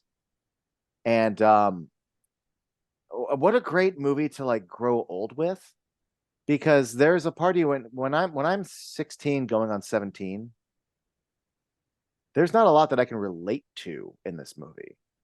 So more Mm, of it is at least for the first, hour, the comedy really plays like comedy. And also right, just like right. in theater, the audiences are ready to laugh whenever they can. Seeing this movie, uh, you know, for every serious beat, it makes the humor really pop with a crowd. And I Mhm. still hear the laughs when I watch this at home. Mhm. And I still like, I remember like when you were talking about when Jason Lee walks out with that mocking grin and then just drops the face. Yeah. That killed. And again, another testament to Jason Lee and the silent film actor. Yeah. That beat really killed. Um, but yeah, I'll never forget, like, because I mean, I was in high school and like that was the people were like, oh, have you seen? We should go see Chasing Amy. Like people, and you would go to the movie and you'd see other people from your high school, and we'd kind of like talk about it afterwards. But Yeah. especially, I mean, not to get like too into it, but I'm growing up in an era where, I mean, post AIDS crisis, 80s Reagan era into the 90s, and having so much like gay culture making its way into like sitcoms and so many movies with the gay best friend, and I'm growing up in theater, and like it just felt like this was like a movie that like everyone I know who was somewhat reasonable headed was like, oh, you can see Chasing Amy, and it was a conversation to have. But there's so much about this movie that like none of us have fucking experienced. Uh, Mm. and I mentioned that because I mentioned this in Clerks, and I really feel this way about this movie. Is since I am literally 10 years younger than Kevin Smith, sometimes Mhm. his movies prepared me for my next phase in life because I'm watching them 10 years early. Yeah. So I was a stupid guy and a stupid boyfriend in Mhm. many other ways Yeah. because Kevin Smith didn't give me movies to learn from in advance on those areas. But I did always know in advance, thanks to this movie, like, do not judge someone for their sexual past. Look at everything that Holden is doing is wrong. Yeah. Learn that it's wrong and Yeah. try not to be that guy. And thankfully, at least for that fucking reason, I was a moron for many other reasons. Right. I Yeah. hear that. Yeah, But it I was a made good, all it of was, no, all but it was, brand new mistakes. oh yeah. Oh yeah. But that was a good roadmap for me, like Yeah, that, yeah. you know, um, and that's something that I only came to appreciate as I've gotten older and older. And now I Mhm. can actually, I'm at the age right now, look at Holden McNeil as a boy.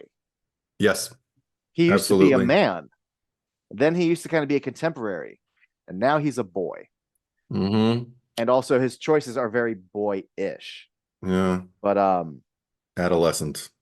yeah. But also the other thing that hit me like a ton of bricks over my lifetime now, that it only hit me now more than ever, was how many bankies I've had in my life.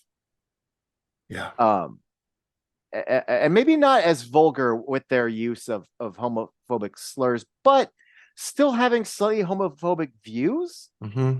And Hmm. also just, but and it has nothing to do with his agenda, but like the energy, when they're in the waiting room, they never say it's MTV, but I think it's implied that the days of Butthead are over, that it's either MTV or some sort of Hmm. channel like that. But just when he's like flipping the magazine and like, oh, he'll lean over and rub his head, just this sort of this sort of faux pandering aggression, this it's like, oh well, live and let live, I guess. Like just looking around like the energy of coming into like a gay club and with your straight bullshit, like bring on the free hooch, like no one invited your ass. All these little things. I've had that like slightly aggressively dumb and know it all pushy. I just, when I was 16, I wasn't ready to appreciate bouncing off that, hearing the sort of homophobic slurs and trying to maybe educate it, Hmm.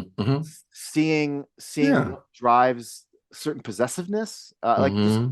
that. I mean, it's easy to look back on this movie and go, oh yeah, the mistakes of Holden, uh his judgment, his it's not his fault that he grew up in such a sexual conservative way, but the mistakes he's trying to correct. But also there's a lot with Banky that just in enduring that kind of guy. I hadn't endured when I was 16, and I have endured it a lot since then. Yeah. I it's odd to think that there was a time in my life where I could watch the decisions Holden was making and they resonated with me. I understood exactly the train of thought Oh, that he took for a lot of the back half of the movie. The first, I'd say easily the first six times I watched the movie at least. I remember the first time we watched the movie and I was discovering all of this for the first time as a closeted gay boy who was in absolute denial. And the weird thing about denial is you're half conscious of the truth. And so because you know it, you have to deny it. So there's this other half of you that is just living as though it's not true.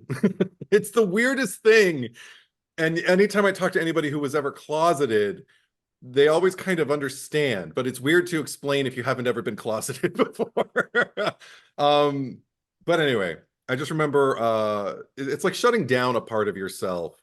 It undeniably like exists. And there are times when you're completely alone where you can turn it on, or you just don't even have to worry about it. You just kind of let loose and it can be there, but then someone else is around, or you're going to be around people. So power hmm. down.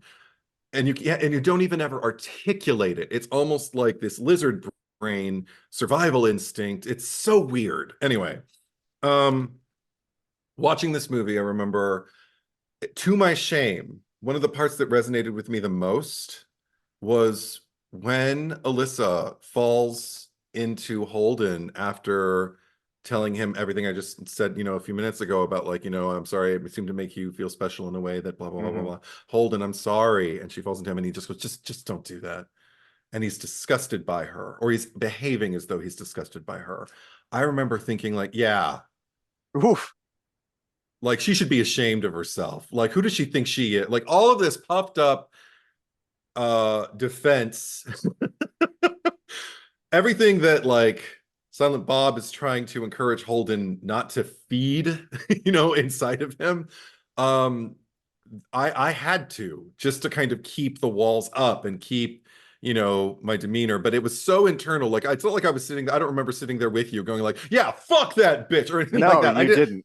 I Yeah. didn't have to posture. I didn't have anything to prove, but there was something in me that felt so comfortable. And I feel like a lot of people, like, I mean, again, like the anger that Banky is coming from in the movie. It's a weird thing I didn't identify with him more, but because he was so outwardly, but because he's so, there's a lot of hostility, like the words, he keeps calling her a bitch and keeps just like diminishing her, even like when they're sitting there on the couch, adjacent from each other and Holden's trying to talk and he just keeps digging into her like, I know who you really are. I know who you really are. All of that loathing starts with yourself. Mm. It's a loathing you feel for yourself. So when you see somebody else make one mistake, but you identify with them because of that secret reason, it's so easy to just go like, yeah, fuck you. How dare you? You're hurting people. I'm not hurting anybody. I'm keeping that shit down, and everything. So even Holden's own just kind of like, I don't know how to deal with any of this, so I'm just going to shame you. I could get on board with. And I remember it didn't take long because, I came out, what, like a year later? Yeah, pretty And much. and I was watching that movie round the clock and didn't even notice because I was also going through a clinical depression at the time. So it's hard to have perspective on yourself when you're stagnant in that way. But as I started to move through it, like navigate through it at like 19 and 20, and then throughout my 20s, I'd return to this movie, and all of a sudden I was all about Alyssa's side. Yeah. I watched that fight outside the hockey rink, and it's not the kind of thing, it's not a fight where you should be cheering for one side, but everything she's No. saying, I'm just like, yes, yes, like, Yes. yes, Yes. stand up for yourself. This is the right attitude. Like, yeah. Yeah. So I do like And yeah, sorry, cheer keep for her going. in a way. That's all. Yeah, no, absolutely. And the thing is also, I think once you've, because I had made choices, I had made my own mistakes at that point. I had come to terms with a lot of truths about myself. Um, things about myself that I thought I had to do because, well, gay guys do this, right? And then I found out, well, I like that, but I don't like that. Hmm. You start to really kind of realize, oh, it's my decision who I am. Yeah. I can really kind of make this whatever I want it to be. I don't have to adhere to anybody. You start feeling your inner Alyssa, you know, and that's why I've had such an affinity for her and was so anti-Holden for a long time. And now, thankfully, there's one moment that I do identify with him.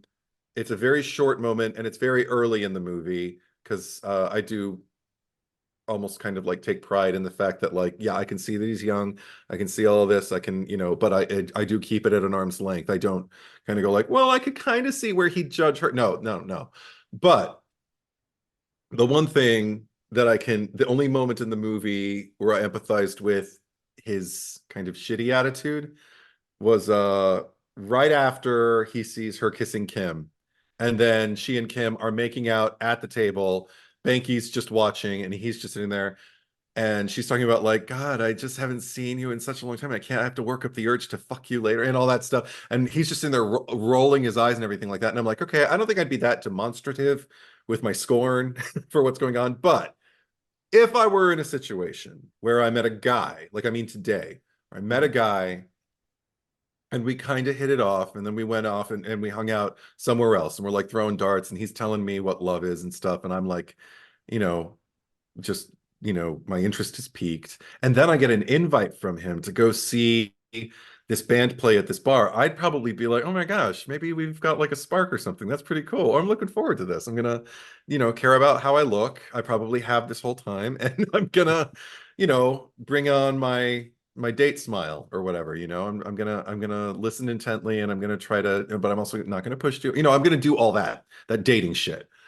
Then when I get there and I see him sing a song, and I think he's singing to me, even like fingering me to like come to him and everything like that, and then I see a girl run up to him and he's just macking off on her, I'm gonna be like,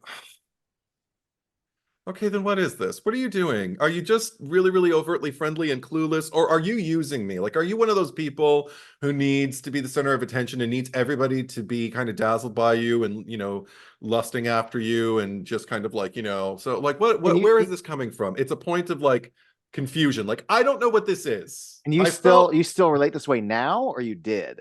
No, I can still see Okay. where if I were in a situation where I had a similar interaction with a guy that I was attracted to, where I thought he was attracted to me, and I thought this is the way it's paved, and now I'm sitting here watching. I'm literally sitting at a table, and he's just openly making out with a girl, and I'm like, oh my God. Do I have to sit here? How long before I can leave? Okay, well, he's playing the truth of that moment perfectly. Yeah. It's funny because the hetero in this, between the two of us, and maybe it's just how I view things, but I don't have that. I think he does a good job playing it. Yeah. But maybe it's because I also know the truth, you know, where the movie's going. But it's funny because I literally, when I watched it like this time, and I've watched it other times where I'm like, okay, you guys are playing darts. You are staring off after her, but nothing about between the two of you is she like at him. So this is all his bullshit, which is fine. Yeah.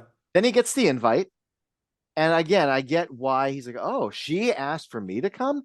However, and here's my however to your story. Not that I'm negating your feelings. No, go for it. But when you get there, and then she goes, hey, well, Hooper told me that you and I are from the same fucking like suburban area. Like we went to school. Like, yeah, I invited you because the fucking Quick Stop and fucking Julie Dwyer. Like, this is cool.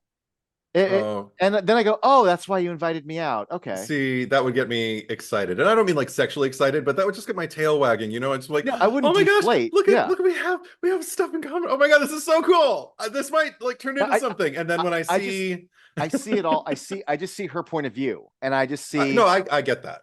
But Hooper introduced me to these guys. We played darts. He's not a moron. And then, you know, I invite him to this club, but that girl is out in the crowd tonight. We're making out, and then afterwards, why is he so upset? Oh, I think I understand why he's so upset. But that wasn't the goal, you know. Like, well, at least she has the fucking clarity to sort of read. Well, that's when he leaves. Like, all right, no. That's when I turn. Yeah, I would not literally. You got to beat traffic. Sit there. Traffic. It's 1 a.m. No, I would not do that. I mean, that is so not even like a cover. It's obvious. I don't like sitting here watching you do this. And the fact that he says it's been educational, Yeah, fuck you. Like that's when yeah. yeah, no. See, that's when Entitled and butthurt. Yeah. I only understand what's going on within at the up until that point where I'm just kind of like, but also you're talking to somebody who had a lot of straight guys throughout my formative gay years. So many straight guys, I do think only kept me around because they wanted somebody to be dazzled by them and because they wanted to be the center of attention. And maybe they even had, you know, impulses in that direction. I was never the kind of guy who was going to be like, I'll make the first move, sure, because I can't do that with someone if I don't know for sure you're in this, right? We're feeling the same thing. You Yeah. can at least cop to that. I'm not going to be that predatory gay that either you might be expecting me to be, or maybe that's even completely off the table and you're just like really, really friendly and you just met this guy, he happens to be gay, and you just want to invite everybody in and you're more socially adept than I am. Because when I want to hang out with somebody, it's not just because I want to hang out. It's because I care about you and I want to spend time with you. It doesn't have to be romantic, but it means you're a cool person. That's why I'm spending my time with you. Otherwise, I'd just be home. I'm perfectly content to stay home. And Alyssa was like, "You're a cool person. I want to invite you out to this club tonight. You seem like a cool person." Yeah. So I wasn't trying to negate your Right. feelings about the thing. I was just saying No. I've seen this movie enough times Yeah. to know what her intentions are, and I see them and I let them override. But I get it. We're supposed to go on that journey with Holden. Like the movie did its job. Yeah. And Totally. and I will say that I've been on that journey in the past, and in fact, quite literally, I'll never forget that. Dude, it's almost to a T.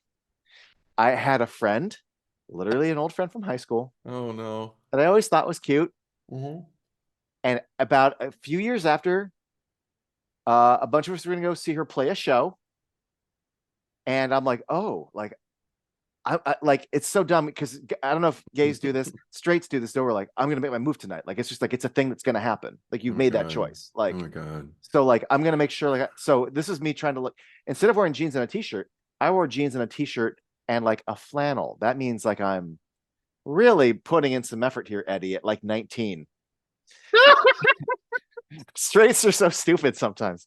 Anyway, went to a club and got introduced to her girlfriend. Like Yeah. and had like the floor drop. I went, oh, but also here's the thing. It was, I mean, this is too personal, but like it was like this is I was already like in my head, like I was entitled, like I made a choice, like I'm making a move tonight. This is why I'm going. Not oh, let's go check out the show, which it was a cool show, but like also like oh, I'm gonna put on a nice shirt and be like, Sure. hey, you know, Yeah. and Holden is going in very much with those intentions, Yeah, and I mean, but even his language, like I'm just like, this girl loves me. Yeah. I'm like, what the wow. Yeah.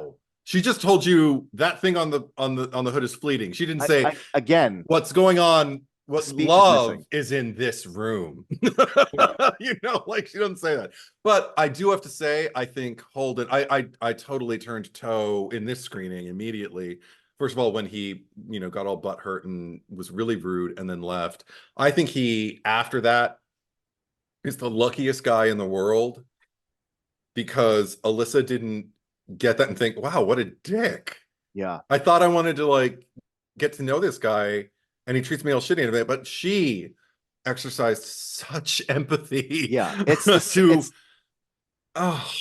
second instance that makes me, quote unquote, as much as you can with the fictional character, fall in love with her.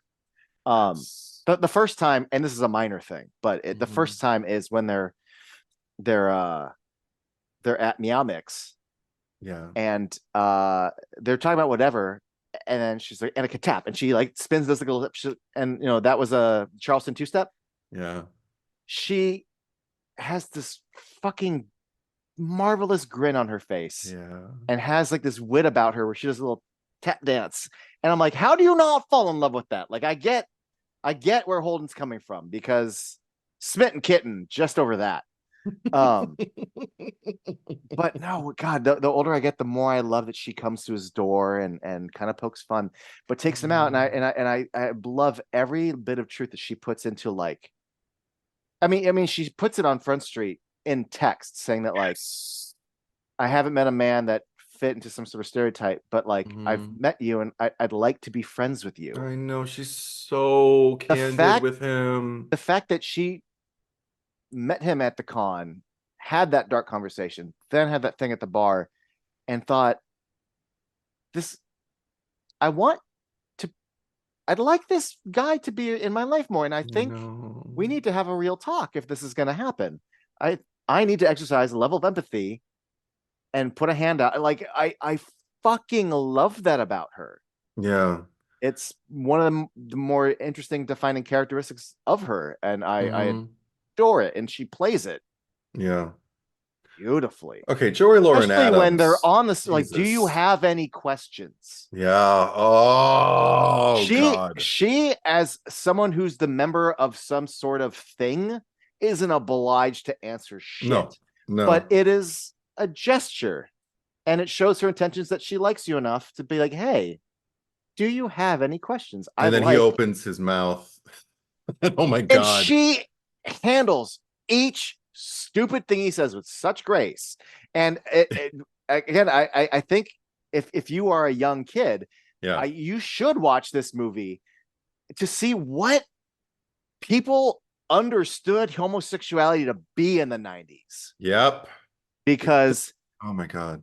dudes, and not just dudes, were kind of that stupid and viewed Yeah. things in such simplicity. Like, oh, if there's no penis involved, how have you had sex or no longer a virgin? Like that, Hmm. people actually thought that, And there are still people who do the outward disrespect. And I think it halfway comes from a point of innocence or inexperience, and also comes from another point of like absolute like social conditioning that, you can't really hold a person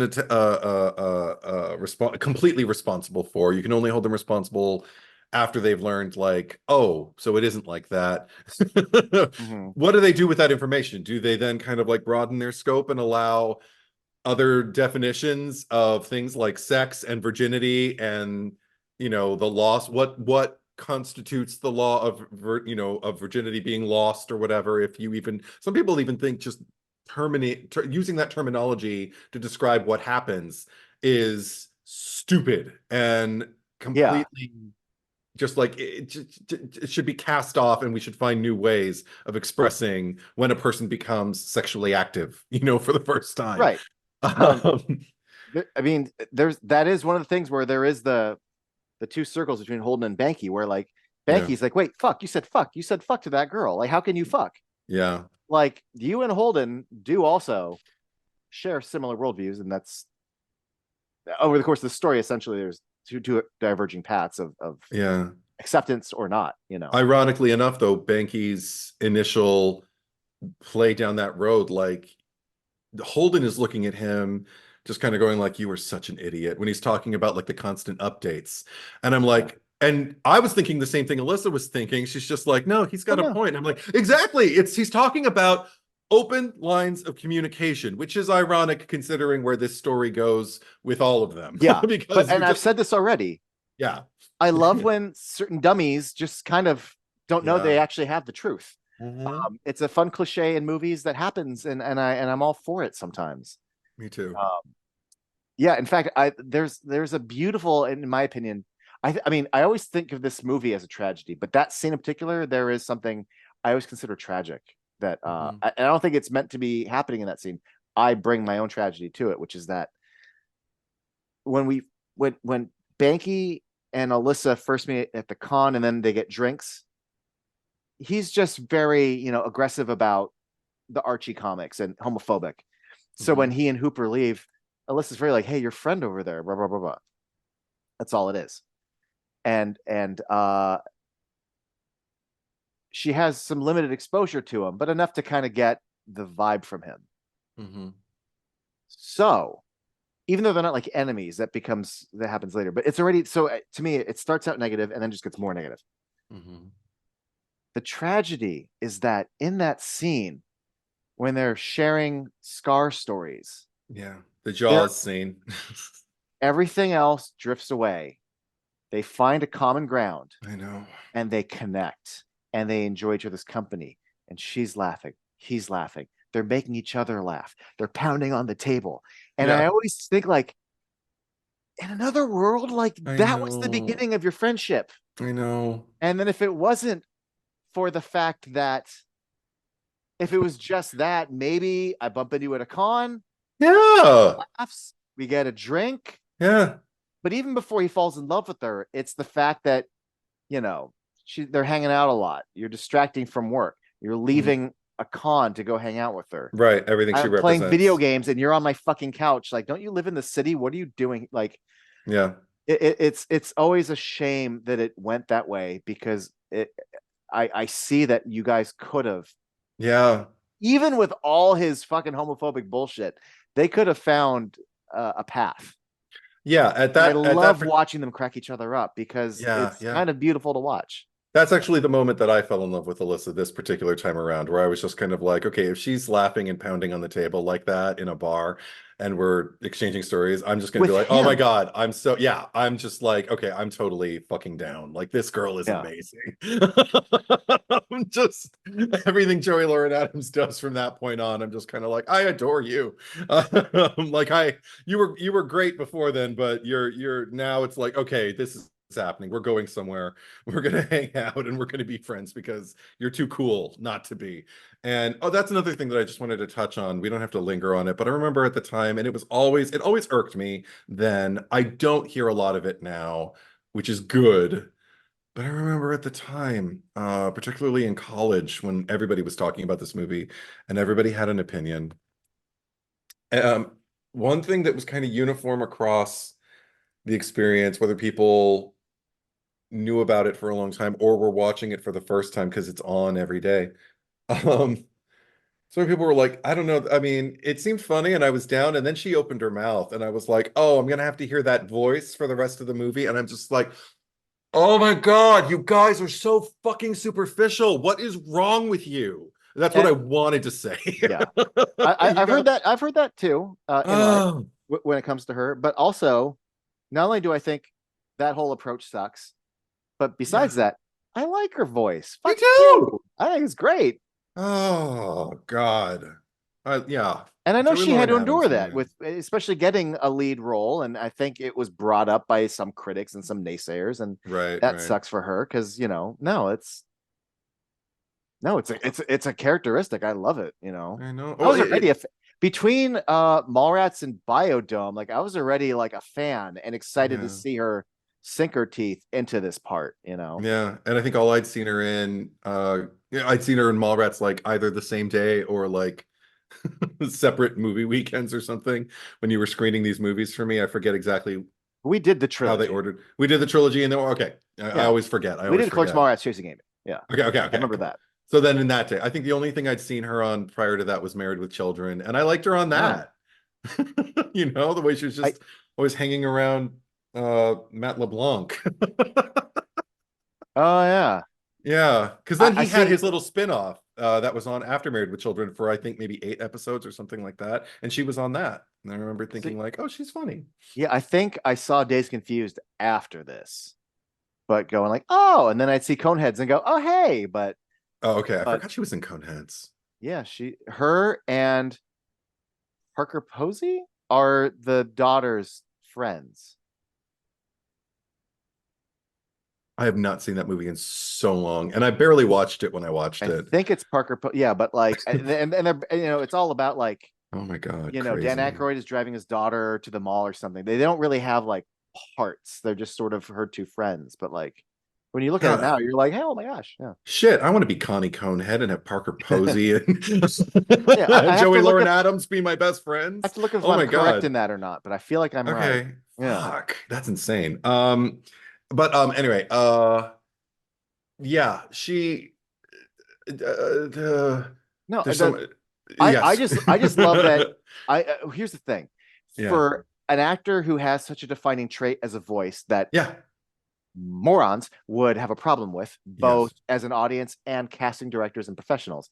The Yeah. fact that Kevin Smith wrote her such a great part, and but such an emotional part where we get to hear her yell, Yeah. like, and not have to sort of affect some sort of vocal workaround, but just perform it as you would perform it. I Mhm. love, just like how variety is the spice of life in many other, like, I want people who sound fucking different to get to have these roles and perform this way and give me something, a special flavor. Like, it's great. Yeah. It to me, it actually lends more honesty to it, to Yeah. hear this degree of heartbreak, this vocal, or even just, it's such a little thing, but I love it because it feels so pure. And I hate when people laugh at it. And I remember hearing people laugh at it in theaters. Holden walks back to his car, and then she Hmm. runs up, and as she like tackles him, Yeah. she doesn't say a word. She just lets out a noise, Yeah. and it's just pure feeling, and it's Hmm. just Hmm. regret over what just happened, and love, and Hmm. just, it's Yeah. like a huh, and it's beautiful. And the fact that it's so pure, Yeah. it's so unrestrained. I hate when audiences will laugh at it. I'm like, fuck you. Can I share one thing with you? I remember Janine Garofalo back in the day used to do a Oh bit yeah, when she this did a movie bit about came the out. car, his monologue in the Yeah, car. yeah. I just to touch on it for anybody who might not have seen it. I just remember loving how much she touched on he sits there and he tells her like all of the things well she like and I love you and I'm better for loving you and I would never need a painting to remind me of the impact you've had on my life and blah blah blah blah, blah. And she was sitting there watching him tell him how he feels about her. And I thought that will never happen to me. And honesty, I mean, it was such a wonderful 90s take on, on Yeah, life. because And it made total sense to me at the time where she says honesty doesn't work except for celluloid. Like telling someone the way you feel about them. This will give you a rough idea, kids, about the way we used to think about the way we disclose our truths to each other. She said telling someone you like them will only serve to make them not like you. Like, oh, you like me? Oh, no, then I'm not interested. You must be some kind of loser. Like, you want me to like you? Don't pick up that goddamn phone.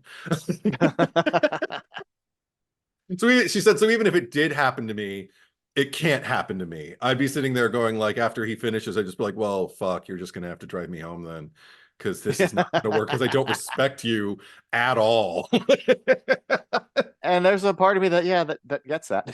Like, I don't like it, but I acknowledge that that's how some humans work. Yeah, we're that generation too. I think it was, I don't know if that bit would go over the same now, what with, so much, body positivity and, also the way we kind of celebrate ourselves. Like okay, just a little adjacent. I watched a horror movie recently where someone No. was talking on a video camera and they were kind of going, I don't know what to say. I'm so and then I thought about Exorcist, like when Reagan's like recording her voice, she's just going like, I don't know what to say. I feel silly. And I'm like, oh my God, there was a time where someone would put a camera on you or would record your voice and you wouldn't know what to do.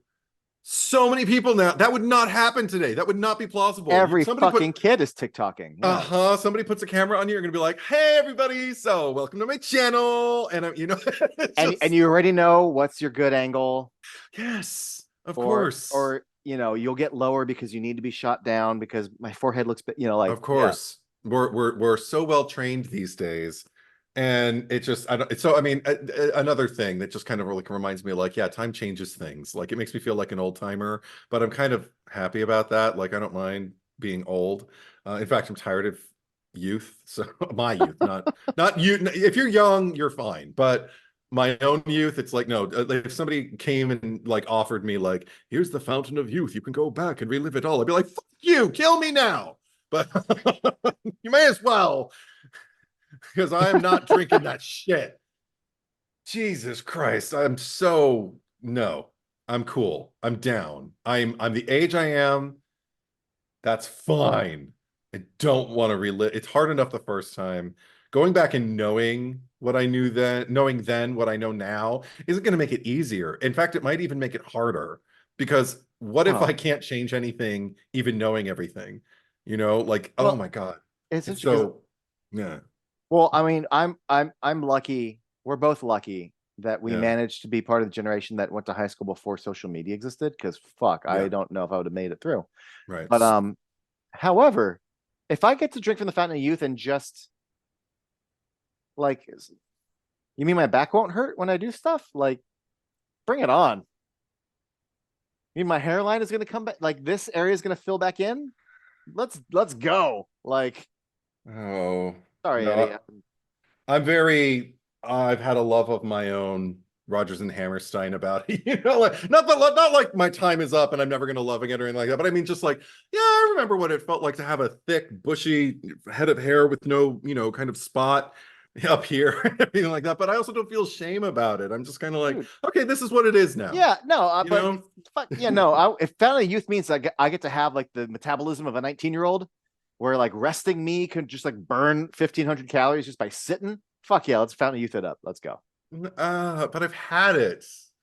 I think it's one thing if you've had, I mean, like, I yeah, mean, I've had it. It's like, okay, I know yes, what that was, and time moves on. It's not supposed to be that way anymore. If it I were, believe it in would aging. be. I believe in aging gracefully, and I believe you can do whatever you want to do to yourself to age however you want. But like, I'm Sure, just saying, sure. it's if I'm not trying to be shallow here. I'm not saying like, oh, I get all young and then go and put on a nice flannel and you know hit the town. Oh, to be 19 again. I want the little perks. I just want the hairline to come back and the metabolism to work its way back up and not have to like, oh, I reached for the remote and now my neck hurts, because I pulled a drawer the wrong way.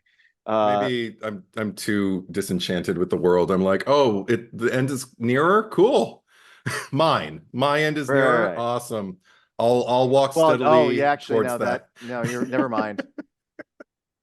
Because there's a lot of times in life Yeah. when I just see what's going on in the world around me and I'm like, I didn't ask to be born into any of this shit.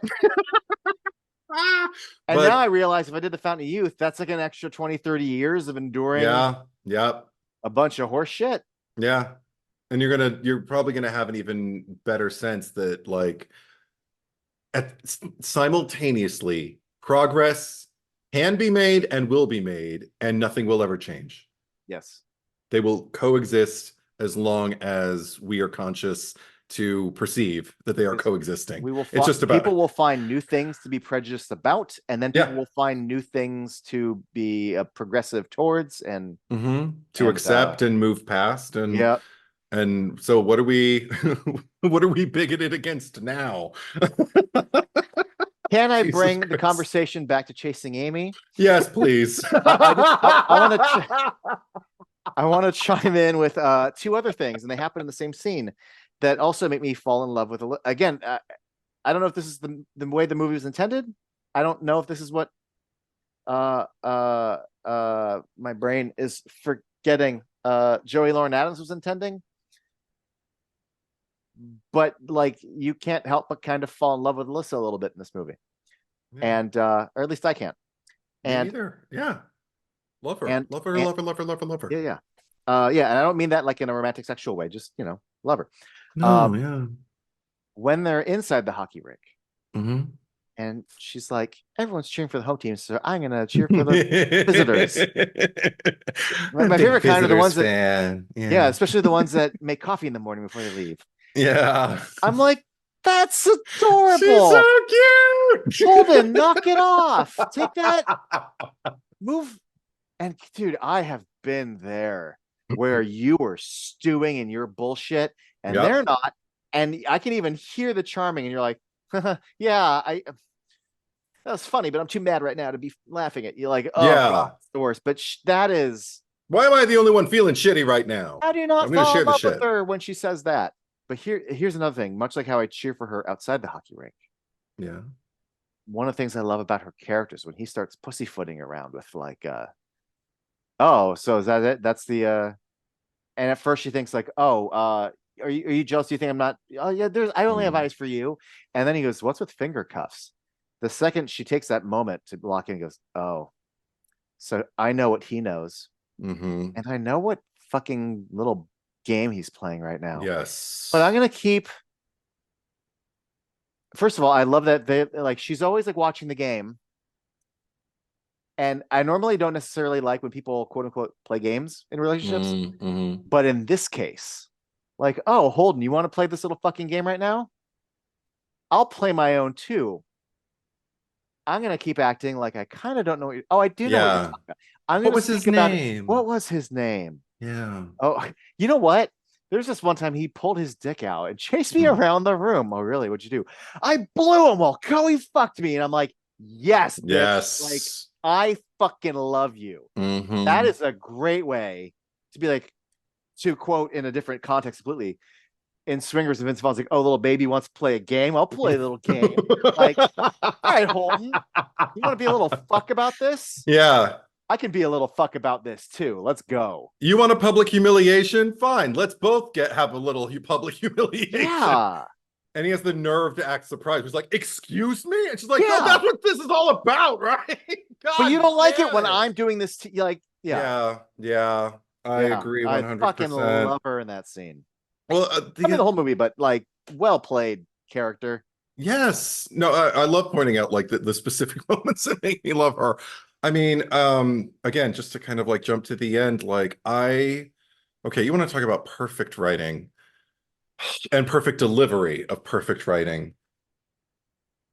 After Benki says yes, and she sits there and just starts telling him, we already covered the like, what does that say about me and everything. But then when she goes on about all the different scenarios that could happen, and I even love it's like a half joke when she's just kind of like, or what if, and oh, I seriously doubt it, but what Yeah. little unintentional, but is it dig at the prospect of falling in love with Becky, but also still like serving all this up to him. Like, I have been down this road where you move into something, because also, like you said, he's not talking about like a polyamorous kind of thing where like we won't allow, you know, those kinds of like those frameworks to kind of like define us. He's just kind of like blindly stumbling into something that he's convinced will solve the problem, as if there is a problem that he can solve, and without any kind of like consideration about like everything that she hands out to him, the weirdness that could happen between any configuration of that triangle, you know, like, and basically tells him, I know that you need this because you think it'll broaden your horizons and give you experience, but I can't be a part of it. I'm past that now. And but I love that at the end of it, like already all of that is so exquisitely put and so simply put. Like, it's the realist form of poetry, because in that it is poetic and deft, but it's not overwritten. I don't feel like I'm listening to dialogue being delivered by an actress with a camera in front of her. I'm watching a relationship, a real relationship. And for me, actually, another thing I love about the way Joel Larry Adams plays it is while he's talking to Banky, she pulls, and he sits on the couch. He sits on the couch with him. She pulls out a cigarette and lights it, and I'm Yeah. like, she's already made up her mind. She Yeah. knows. So she's just going to wait her turn Yeah. so she can speak uninterrupted as much as she can, and just give him her truth. She knows what she's going to Yeah. And say. she tries everything. Goes, hey, please let me, speak Mhm. my truth. Okay, fine. All Yep. right. And don't say it, but he does. And then it's like, well, now I can't fucking be Genie's a out of the part of this bottle. Yeah. anymore. Now, what I love about it is she lays it all out for him, Yeah. perfectly clear-headed. But then what breaks my heart is, and I cried like I had already cried like 16 times before this, but she just says, or maybe I just love you too much and I feel hurt and let down that you would want to share me with anyone, because I would never want to share you. That's when I started crying on this viewing.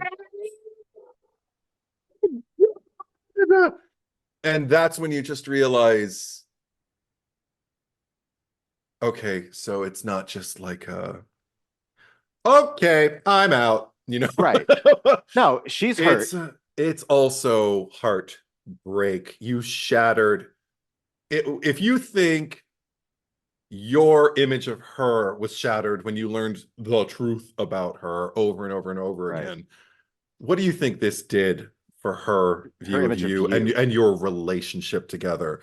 That's why she can't be a part of this anymore, because she knows the way you see her, the way you really see her now. And what I love Mm. is that two things can simultaneously exist, and she expresses them right on top of each other. First comes the embrace. I love you. I always will. Know Know that. that. Slap, but I'm not your fucking whore. The movie can't exist without both of those things happening and both of them coexisting. I believe both of them, and I'm like, good for you for expressing both of them, because one without the other doesn't tell the whole story, and this is Yep. all about being completely candid with each other. And I didn't I to my shame, for a long time when I saw the end of this movie, I didn't get it. I knew it was emotional, and I remember watching it alongside other people who would be crying, and I'd be like, "Oh wow, they really." I mean, I'd be in it, but I didn't get it. As an adult now, I watch Mm. it, and I realized, you know what I did?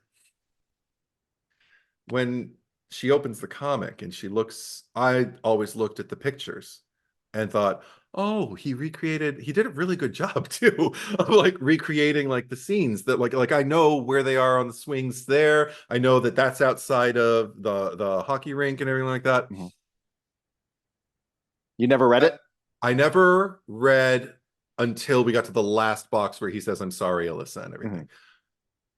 And then something happened in recent years You read the first one outside the hockey rink. where I read all of them, Yeah. and it's all, and I just see basically him communicating to her. I did learn my lesson, Yeah. and I learned that it was never your problem, it was mine, and I just want to create something that'll let you and anyone who will listen know, don't do what I did, because they don't deserve it. Nobody deserves that. And just by the way, I'm sorry to you personally. And the fact that everything that follows hinges on that apology working. And now when I read the whole thing, that's why this time, oh my God, I was such a mess, because I realize, from my vantage point anyway, what I see Alyssa doing and why she starts crying is because she's receiving his apology and realizing how much that means to her after And everything they've been through together. yeah. He doesn't see her as his whore, or as this, you know, person he felt disgust for or should feel disgust for, or even looks back with regret. The regret that he has is about the way he dealt with it. And I don't know, there's just something so, how can I put it, like actualizing Yeah. something about feeling seen in that moment, like, oh my gosh, you finally see what went down the way I saw it when I was going Yes. through it. That means the world to me, because I did care about you, and I told you I always will. Hmm. So this And apology really means something to yes, that night was awful. And if I'm glad that that apology happened now, but like me. Yeah.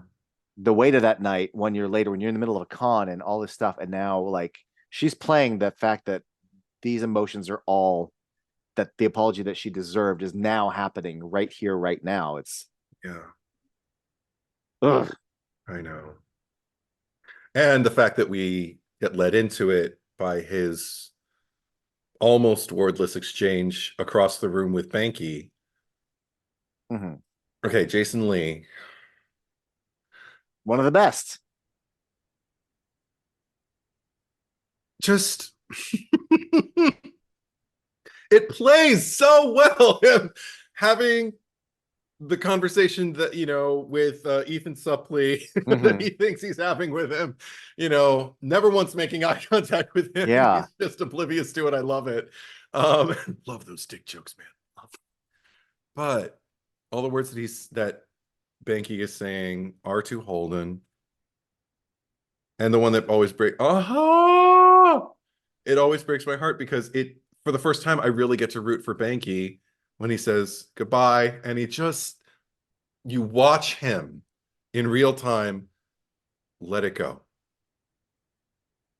And then the next line is, okay, who's next? And he's gonna go in the world, and he's gonna have more experiences with more people, and he also, much like Holden expressed in his speech in the car to Alyssa about being forever changed, didn't even realize what he was saying at the time, I think, compared to what he ended up feeling. I think Banky's the same way, forever changed by the experience, and is going to carry that with him into whatever comes next. And I adore that for him.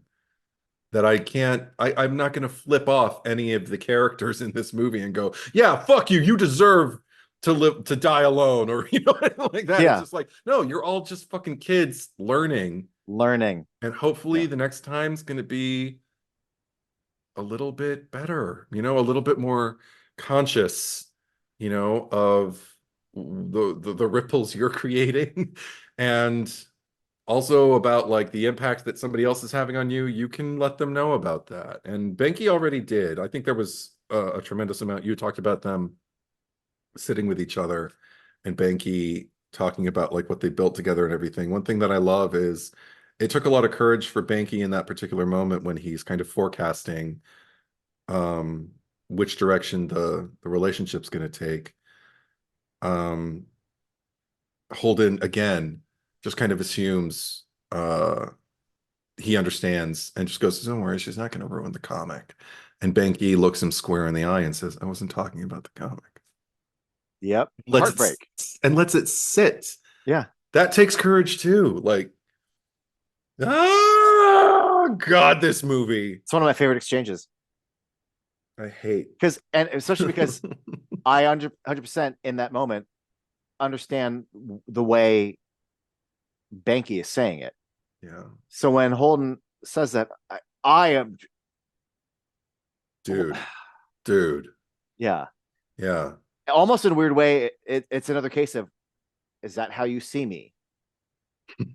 Like, are you so blinded by Alyssa that like, I'm just your business partner? Because this whole time I've been kind of in love with you, and I thought there was a love here. Right. And I'm not saying it's right, but like I understand on paper, like I understand what's driving Banky. I understand it in the sense that like it feels genuine. It's a real emotional thing that people go through. The fact he's such a fucking asshole about it, I'm not saying I understand, but like that, what's driving him is a genuine thing. And but I mean, even like he's so good. He's so good, even without, because he nails the lines, right? But again, he also nails the silence and the looks.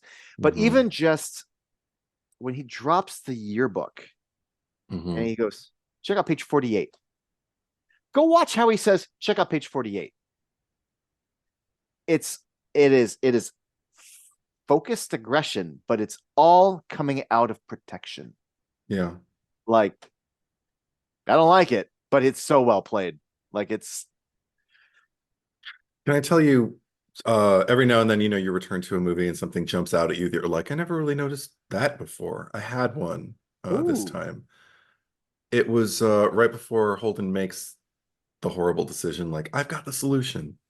And it's after the Chasing Amy speech. And I never really kind of noticed the parallel. He's sitting in the swings where he had the conversation with Alyssa, which was always how I identified it. And he's looking at the yearbook and looking at finger cuffs, and he looks up determinedly and, moves on. And then we go into the next scene. But for the first time I was watching it, I was just kind of like, you're sitting in a playground looking at a yearbook. These are the things of childhood. You need to move past them. It was never more clear to me than it was in this particular. But something about the imagery and about juggling like the venue and the object he was holding in his hands. And I was just kind of like, you need to put the things of childhood away. You need to move into adulthood. And the answer is not to like, yeah, let's put it all away and jump into sex. No, it's about, these are the things you need to let go of. Even like even I love the juxtaposition of like this incredibly adult conversation that they had initially in the swing set, and against like kind of like, you know, it's a playground, it's a play area, it's a place, you know, that when we oftentimes when adults think about their own time in a playground, most of the time we think about playing mindlessly or learning about social structure. If we didn't know anybody, how were we going to make friends with somebody? Were we going to, you know, try to play the same games they were or play on the same, you know, structure that they were and just hope that they invited us in? And I also think about injuries. I think, you know, like about like, you know, the things, the boo-boos that we got that we needed to have, you know, somebody put Bactine on and blow on them and put a Band-Aid on, you know. But all of that, I'm just like, it's time to move on. You're too old to be looking at that yearbook and letting it matter this much to you, and you're too old to be sitting in a swing, my friend. See, I had a similar thought, which was that the playground is for children, the yearbook is for children. Children, they're at an age when they are learning things. He and Alyssa were on the swing set because he is learning something. Then the irony about where he's alone is he thinks he's learning something, but he's failing miserably. The difference being she's not there, and between the two of them, like, you know, I don't want to call her the more enlightened one, but you know, there's certain experiences she's had, certain experiences he has and hasn't had. But anyway, so that's the missing piece there is meh. To this day, I still think about Hooper's words to him. I mean, he has multiple, like between Hooper and Alyssa and Bob, and even in his way, Jay, and even again in his way at particular moments when he's not gay bashing or, you know, throwing a tantrum, Banky. A lot, everybody kind of gets a moment to tell him like, stop what you're doing. You're an idiot.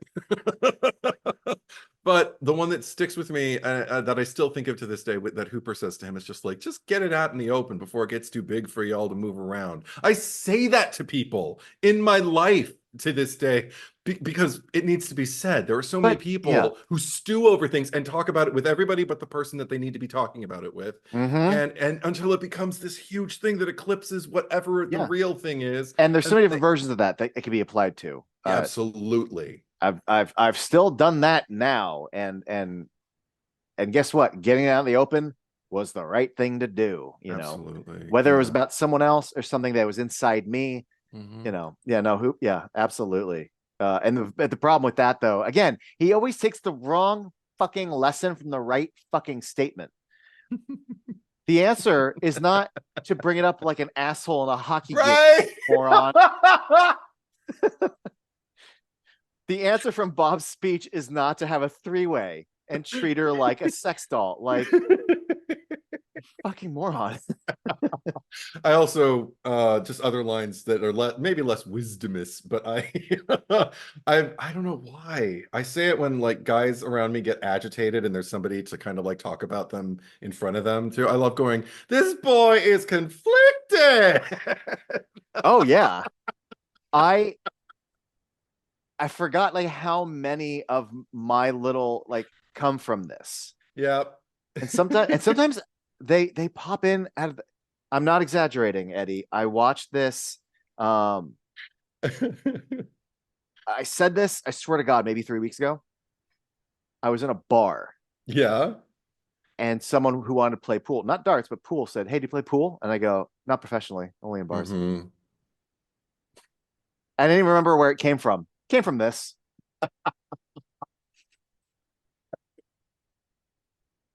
Oh my God, you're so right. Yeah. Totally. Because when I heard it this particular time, I was just like, oh, I remember that. I haven't thought about that line in a long time. Oh, so much of the banter. I mean, again, like Kevin Smith is such a consummate writer. That's the thing that really hit, like, because he wrote this in, so how old? This came out in 97, 96. Yeah. So like, yeah, he was in his 20s, his mid to late 20s. He's like 26 when they were filming it. I'm not going to sit here and suck his cock for too long, but like, and again, we talked a little bit about how like Gen Z might have some notes about certain depictions of homosexual elements. Yeah. But on the whole, the story that is being told and the emotional journeys that our three leads are going on. It's also so fucking funny for like this, well, for the first hour. Like there are so many beats, and again, I didn't want to do that thing where like I just start quoting funny things, but there, I was constantly just like the sentence will end, and the next line in the middle of it, they'll just be like a gag or a throwaway reference. Constantly laughing at the most random shit thrown into this. Yeah.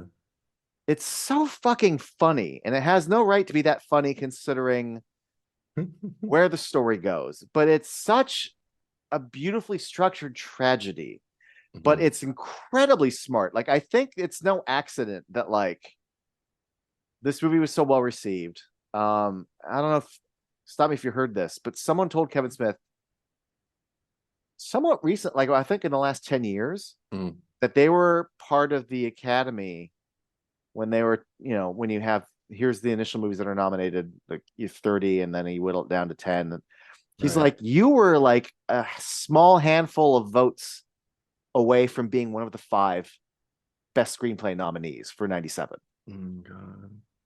And he's not like all butthurt about it, but like he's like, it's nice to know that apparently Chasing Amy got that close. Yeah.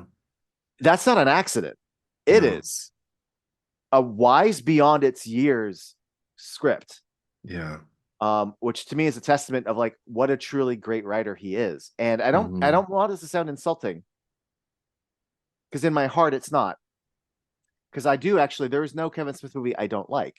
There's many different kinds of Kevin Smith movies, but it is amazing to me that the guy who wrote like Tusk and Yoga Hosers also wrote this. Because I love Yoga Hosers. Yeah. I would never call that movie wise.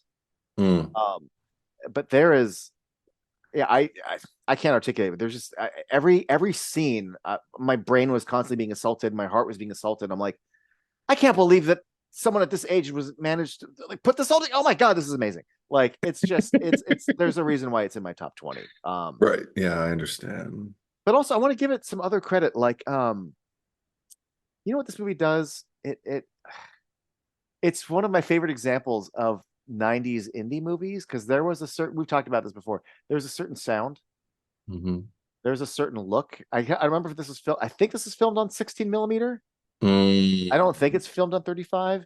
And also but there's God, I boy do I love 90s New York indie movies. Oh yeah.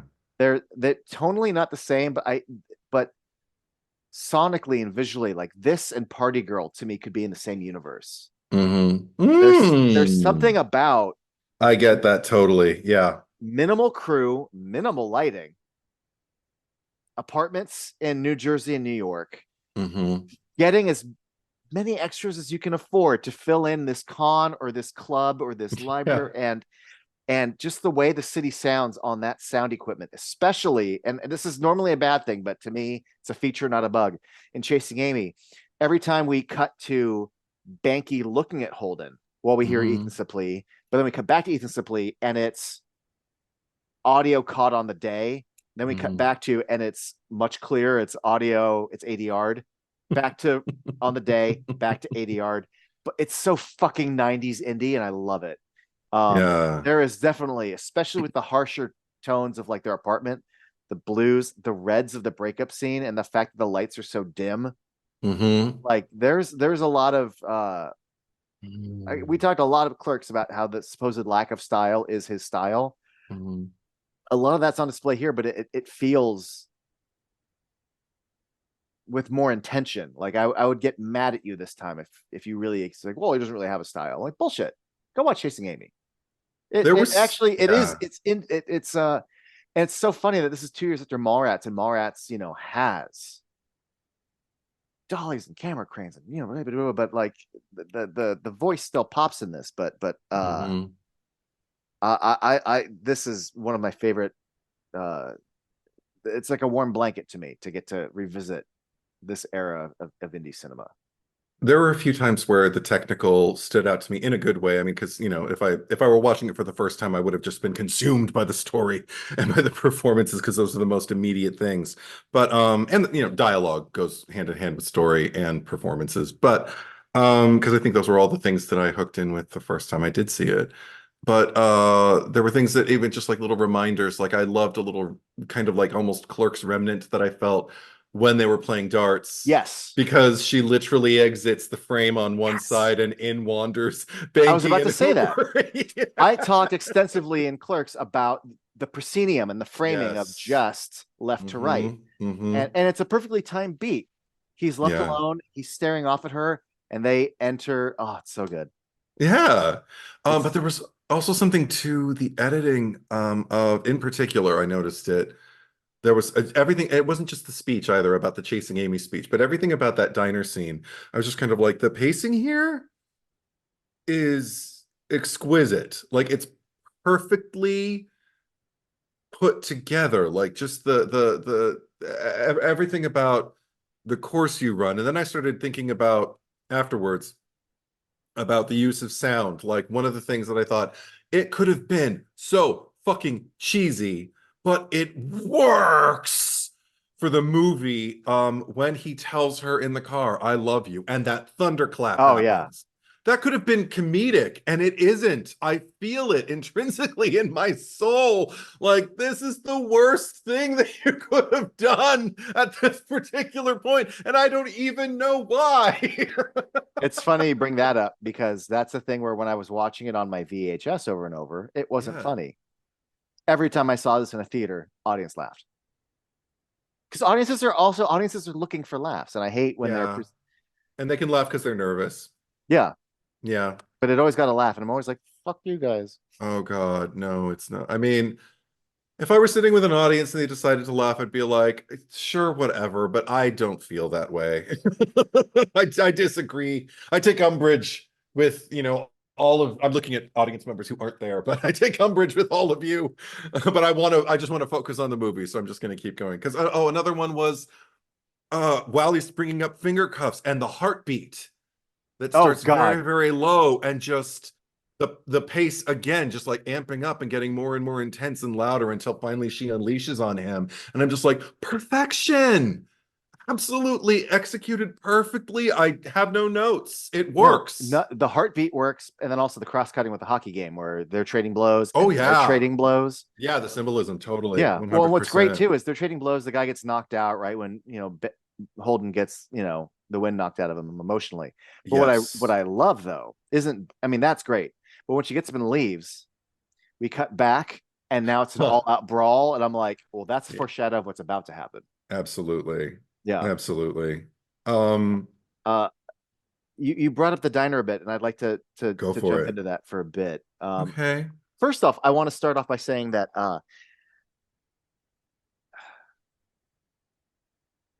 let's talk the bigger picture here. Mm-hmm. Banky and Holden's first comic is called 30. If you're reading the articles in the beginning, it's called 37. And there's a little drawing of Yeah. Walt Flanagan and the egg. Yes. So their first indie comic was Clerks. And Holden is suffering in the success of the Silly Book, where Jay and Silent Bob are running around doing Snitchy Boochies. Yes. So it was not lost on me in 97 when Uh-huh. I walking through the remember. park, Mm-hmm. and he's, I just don't want that to be what I'm known for. I just like to Mm-hmm. think, I'm an artist and I like to Mm-hmm. get back to saying something personal. One, why do you do that? Well, when I have something personal to say. And then both the comic he writes, Chasing Amy, and the movie that we're doing here, it's all very meta. And when in the 90s, we didn't have the word meta. No, but I remember you pointing it out the day you showed it to me. Yeah. I'm like, let me tell you, I was like Charlie Day explaining film No, 101. it wasn't that complex. I got it. I was I like, know, oh, but no, but cool. the Yeah, energy. I like Yeah. that. Yeah. I always got the impression, especially with the way Holden speaks of things, and it really hits me on the head when Jay's like, Snoochie Boochies. Who the fuck talks like that? That's Yes. fucking baby talk. Yeah. What's that shit he's got us saying? Oh, Snoochie Boochies. The impression I got was like he was apologizing for Mallrats. And I Yeah. love that in the years since he has stopped apologizing and shitting on it. And but especially when and he even talks about when he looks at interviews of himself when he was younger, he's like, why is that guy so serious? Fucking lighten up. And I could see him, coming out of Cannes, Film Fest, and just that delivery he had when he was doing Q&As and Yeah. talking at Sundance. I mean, I love that this is coming from a pure place, in that, like, even in the credits when he thanks people, like, he thanks Joey Lauren Adams for giving him something personal to say. Yeah. Because I'm sure that, like, they went out, Yeah. and even though she's not gay, Mm-hmm. he didn't have much experience. She Mm-hmm. did, and he had Mm-hmm. issues, and this is what fuels everything. Um, but even if I don't necessarily think Mallrats needs apologizing for, Yeah. it's still interesting at the time. But one thing that I like is that it seems like the intention also was that, like, he brought Jay back to what Jay was in Clerks. Mm-hmm. In that, like, I like Jay and Silent Bob and Mallrats. I think they're fun. But one of the things I don't care about it. I mean, it's a funny line, and it killed in theaters. Who the fuck talks like that? That's fucking baby talk. Like, people laugh because we talk about how, like, Kevin's, like, Mallrats didn't do well. Mm-hmm. Everyone I fucking knew, we all saw Mallrats. Mm-hmm. We rented it. We watched it at parties. I would bring it over. So, like, when you saw Chasing Amy in my area, people already knew who Jay and Silent Bob were. They were Mm-hmm. laughing at Blunt Man and Chronic. They understood. So when Yeah. he laughs about Snoochie Boochies, people got it. People laughed. This wasn't like Mm-hmm. there's an audience for this shit. And I'm sure maybe when you spread it out to other areas, but at least we're lucky. Southern Mm. California, we have multiplexes and, Yeah. lots of exposure to arts and stuff. Anyway, so Mm-hmm. but one of the things that I like, and this is a gross thing to say, I liked, mind you, but when he's talking about, like, so she could bring over and you get a little filet o fish action, and the waitress comes up. He's like, Yeah. "Yeah, baby, you know what I'm talking about. What's up?" And she, like, rolls her eyes and walks away. Yeah. So when she walks away, he's like, "Yeah, you know what's up." I'm like, "Oh, but that's Jay from Clerks." Yeah. Like, Yeah. that's, Mm-hmm. hey, what the fuck you looking at? I'll kick your fucking ass. Yeah. Yeah. Yeah. I don't care if she's my cousin. I'm gonna knock those boots again tonight. Like, I hate guys. I I love love women. women. That's the same Jay who's like, "So was it four tits or what?" Right. Right. Yeah. So anyway, 100%. it was just nice to, like, know that he was steering the character back to that, even if you don't need to put down the Mallrats version of that to get there. It's just, there's a little flavor in there. Mm-hmm. Um, I really appreciate it because it still comes back down to, even when they're leaving, Mm-hmm. Jedi bitch, blah blah blah. Why still a fucking gay Amy story? That fuck. It's still Dante. It's leaving the store. Yeah, yeah, yeah. Like, I never and thought of and it and like and that. I and also we didn't this is supposed to be the Jersey trilogy, Yeah. right? So, like, it was like one, two, like, it was a it doesn't, it's still fine, but when you have 6 or 7 movies, it's not the same as the third movie. Silent Mm-hmm. Bob has a speech, and you're like, what? Like, this feels like a something you were building to, or like a payoff, and Mm-hmm. and that really works. Every time I watch it, I still watch it like I'm watching the third and final movie. Mm-hmm. So and you know what I love about Bob's monologue? Not Bob's monologue, but at one point when he first starts explaining, okay, so here's me and Amy, we're blah blah blah.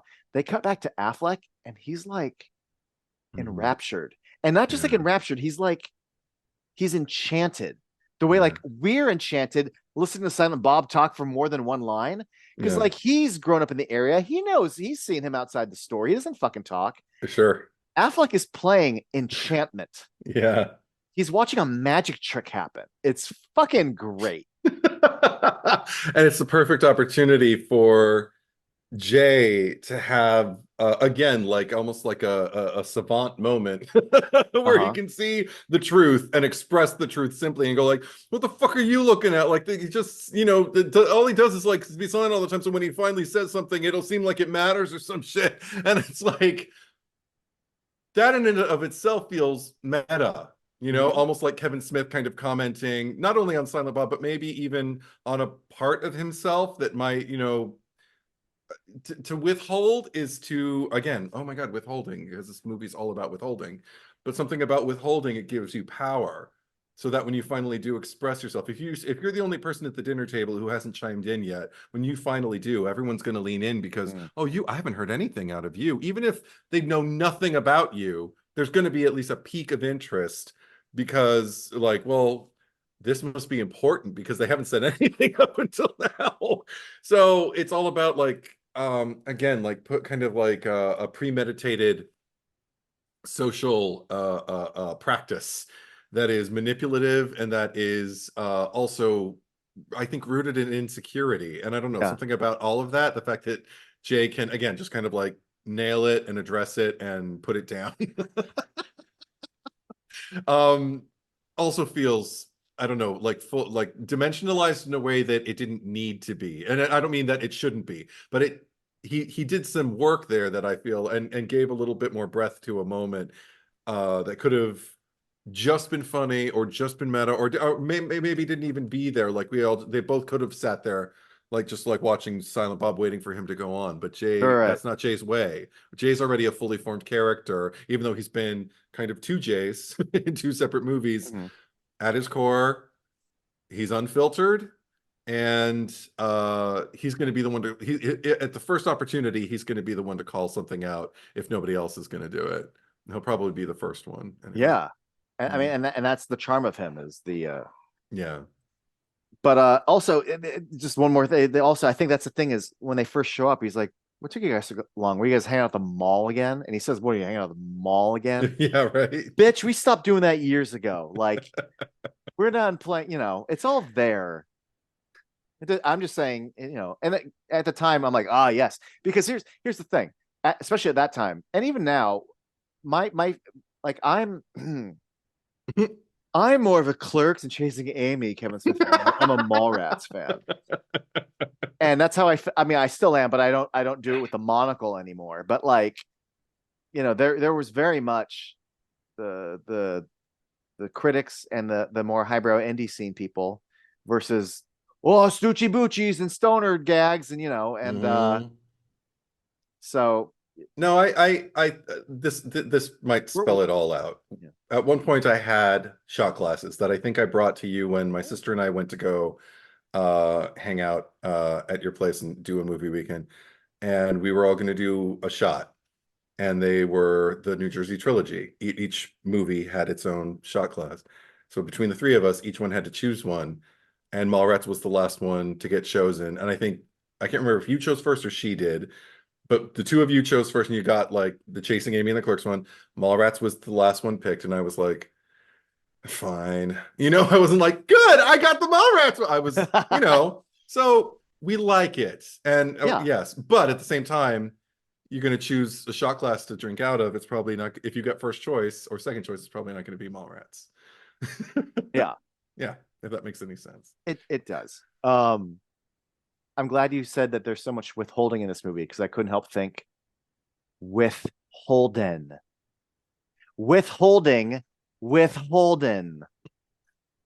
Because she's like withholding this And she's piece like, with Holden. That should be like the name of the movie, man. But like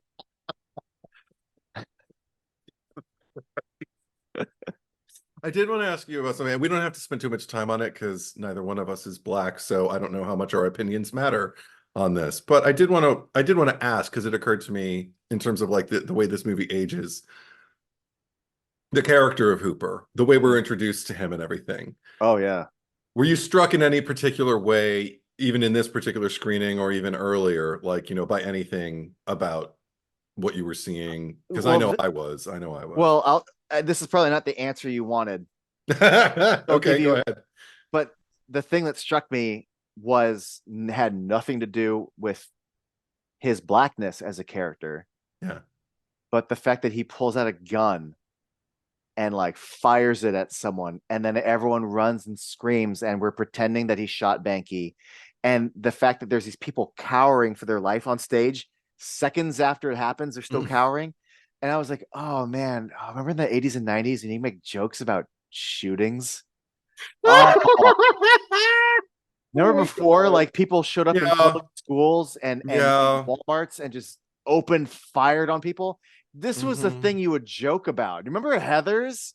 The climax of the movie is about blowing up a school. Weren't there bits in like Naked Gun and Brady Bunch movie and stuff like that about that kind of yeah, something like that. Yeah, like that was like the not record scratch in bad way, but it was like Yeah. yeah, everyone run for your lives. Isn't it funny? Wow, times have changed. Well, okay, that's But interesting. I mean, um it's not the answer that I wanted. Like I'm right, it's it's just but interesting. okay, when it comes to him though, uh I don't know. That's a you always ask really good questions. But sometimes I'm not prepared for the answers, but like Oh, the only thing that I mean, it's the same response actually now than I have then, only because when he goes, well, would the book sell if people knew it was written by a and then Banky drops the F bomb and he goes, oh, sure. when you say it sounds so sexy and he kisses her. Yes. Like that was funny in the 90s. And I also there's a certain level of friendship where I know people would do that now. Right. Right. um it's cute. If anything, it's all cute to me to watch Banky be like, hey. When I'm like, you don't know where you guys are going to end up in a few years. It's Yeah, actually really right. cute. It's going to be really cute. No. Tell me what your thoughts are. Maybe it'll trigger something, but I don't know. Because the thing that I thought was like, okay, I wonder how this would go over. You couldn't necessarily tell this today, or could you? But could a white director, writer, Yeah. put this on screen and without any kind of complaints or problems. And again, like even like would younger people like today be able to watch that moment without going like, oh, I mean, this is the thing. I watch it, but I was raised, well, not raised with it, but you know what I mean. Like I came into my adulthood watching this movie. So maybe some of my senses are a little deadened as far as like things like that. The thing was, I felt like because there was a concerted effort on the part of Kevin Smith as a screenwriter in particular to write this character as a man who is posturing to be exactly what the society around him would prefer him to be. The irony being that he is this gentle, sweet truth teller. Yeah, intuitive. Like, And yeah. who's intuitive and who's mature and who is just a like the kind of person you want to hang out with, because whether it's like fun time or whether it's let's get real time, like he's going to be capable of like being on whatever plateau you're on, at your, emotionally, psychologically, whatever you're ready for. You could toss him the ball, he'd toss it right back. He'd catch it and toss it right Mm. back, and can speak your language and can just basically be there and listen to you and give you good advice. Um, it's the world that he is working in, that of this comic book creator, would prefer him being a gun wielding, shrieking, angry, just a warrior, and he's embracing that without kind of like hypnotizing himself into believing he is that. It's a part he's playing. Right. Are you It's saying a, that someone that's truly like that probably wouldn't put up with doing that kind of shit? No, I'm not. Okay. I feel like I see exactly the intent and I see the execution, and I feel like I get it. And especially because of Dwight Ewell's performance, Hmm.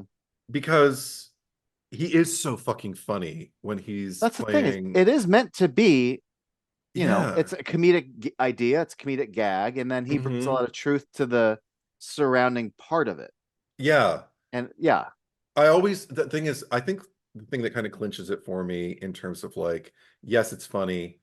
And yes, he's also like he's really, really endearing as this other character, just the Hooper that everybody, in their group knows, everybody in their core group.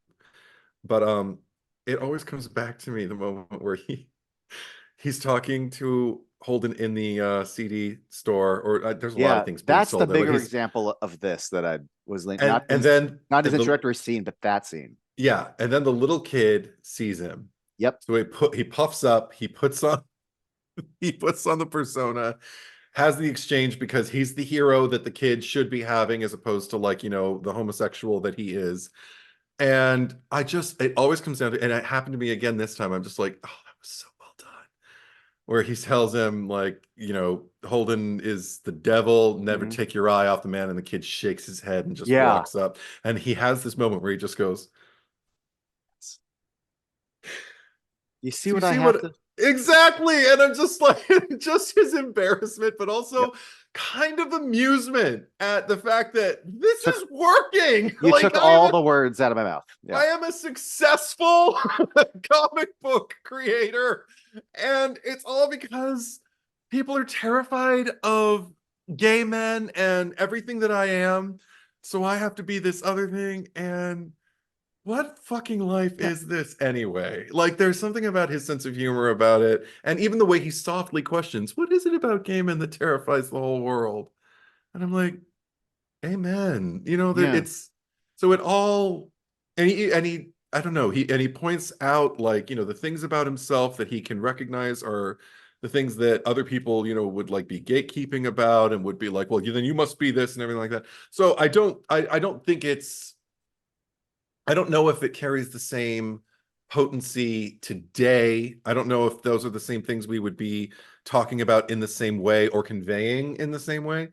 Um, but I'd be really, really curious, because that's one thing. I've talked to people of color about this movie, but we never talk about Hooper because the movie's not about him. We always talk about the core story, between the Hmm. love triangle and everything like that.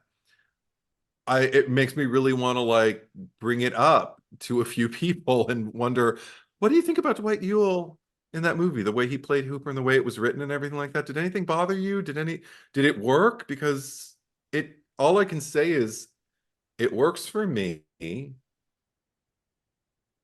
Doesn't really matter if it works for me, Yeah.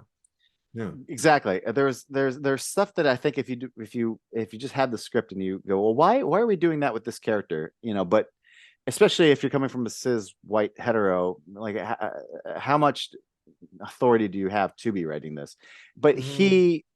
he performs it to such a degree that it doesn't matter and it all works.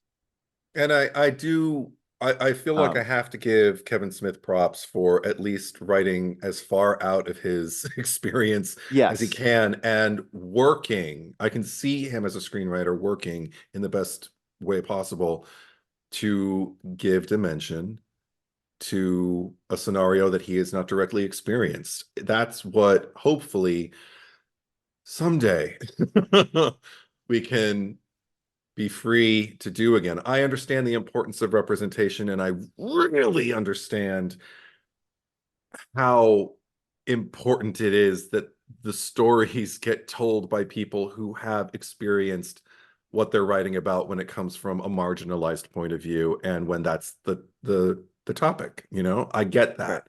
That said, it would just be absolute heaven if we could reach a point where so many people have flexed that muscle so often, have worked it and, developed it, of just putting yourself in other people's situations and conversing with them about it, so you can get enough of a scope, and then, like, you write it down, like this story, and then before you present it to the world, show it to people who share those traits, and have them bounce back to you like, okay, that would never happen, this would never, like, I Yes.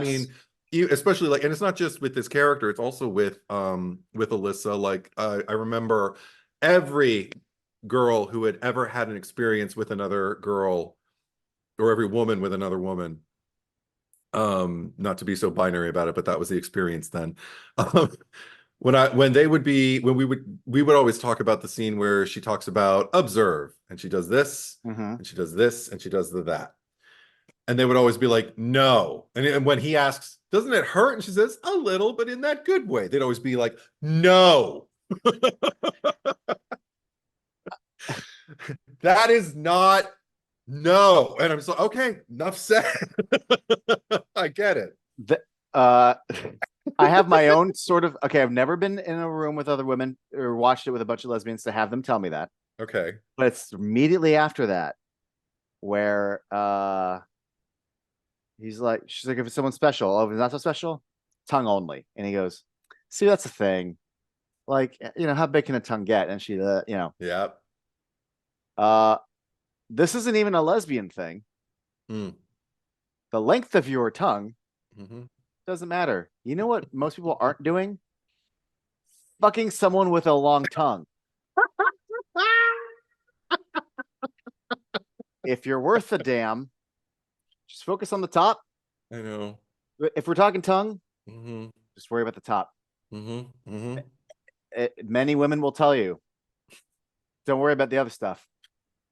Just focus at the top. So when she's like, oh, tongue only, length of your tongue, you're like, yeah, this is not. Penetration is just Yeah. penetration. Yeah. Whatever you're doing. The fact that like a majority of women cannot reach a climax through penetration, that's always been true. And it doesn't matter whether it's something that you got going on between your legs or something that you got coming out of your face or one of these. It doesn't matter. Has been mansplaining lesbian sex. Thank you for joining us. I'm only repeating what I've heard from women. Well, that's what I've heard. So, yeah. In conversations with many women, because, Lord knows I've never been in that terrain. So, Speaking of lesbians, I do want to bring up something that gets brought up in Jay and Silent Bob, a reboot. Yeah. When you find out that they're taking the Chasing Amy comic book and turning it into a Netflix series that Alyssa Jones is going to produce.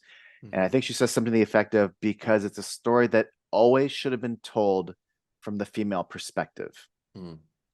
And I, on the one hand, really like that years later, Kevin Smith kind of acknowledges through a more modern prism that if you are telling the LGBTQ story about a female character, that maybe should be told from her perspective. And if that's what he believes, like, great. That's a nice thing to believe. That is a positive viewpoint to have. Sure. I would also like to counter that, though, and then not in a negative way, but I would argue that even though they put, like, her on the cover and her head's the biggest on the DVD and all that, this, despite the female character being gay, and when Alyssa says it's always should have been told from the perspective of like a gay character, I'm like, no, this is, at the end of the day, the story of a cis het fool who makes mistakes and has to learn.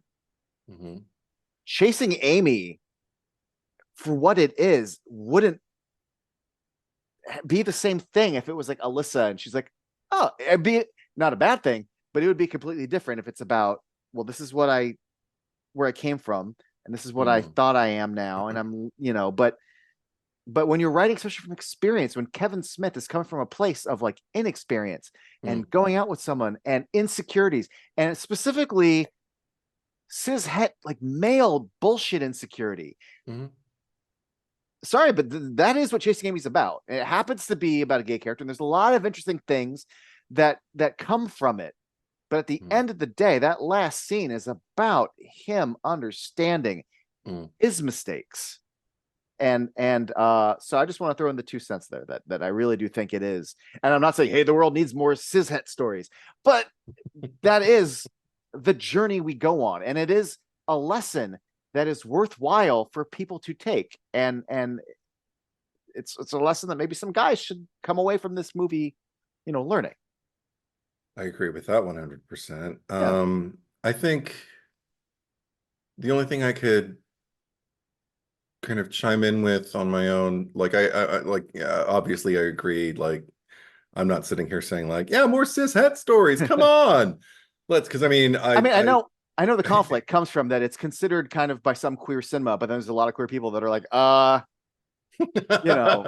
he dates a lesbian, and then they're like, this is science fiction. Fuck you, and But at the same time, I like the fact that we can Yes, queer cinema, because queer is a nice, wonderful kind of umbrella term Umbrella. that I feel is inclusive and doesn't nail down like one finite, kind of like aspect of homosexuality or pansexuality or anything like that. I mean, the fact I don't leave that movie, and I haven't for a long, long time. It was always frustrating to me when people would think that the movie was a movie about a lesbian, because I was like, she literally screams at him, "I was an experimental girl," and um, even though she also screams, "I am fucking gay."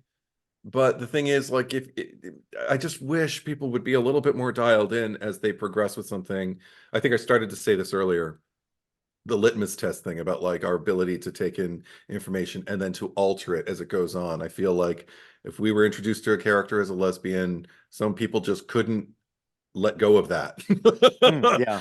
It was like, no, that's what she said, because that was as much as she was willing to share with Holden in particular, but the world at large. And then came to it with her own terms and decided to let this opportunity be what it is, and decided to go down the road, but still held on to, tightly to a lot of her truth and concealed things and everything like that. And judge it or don't, I understand where she's coming from. Do I think that it was the right thing to do?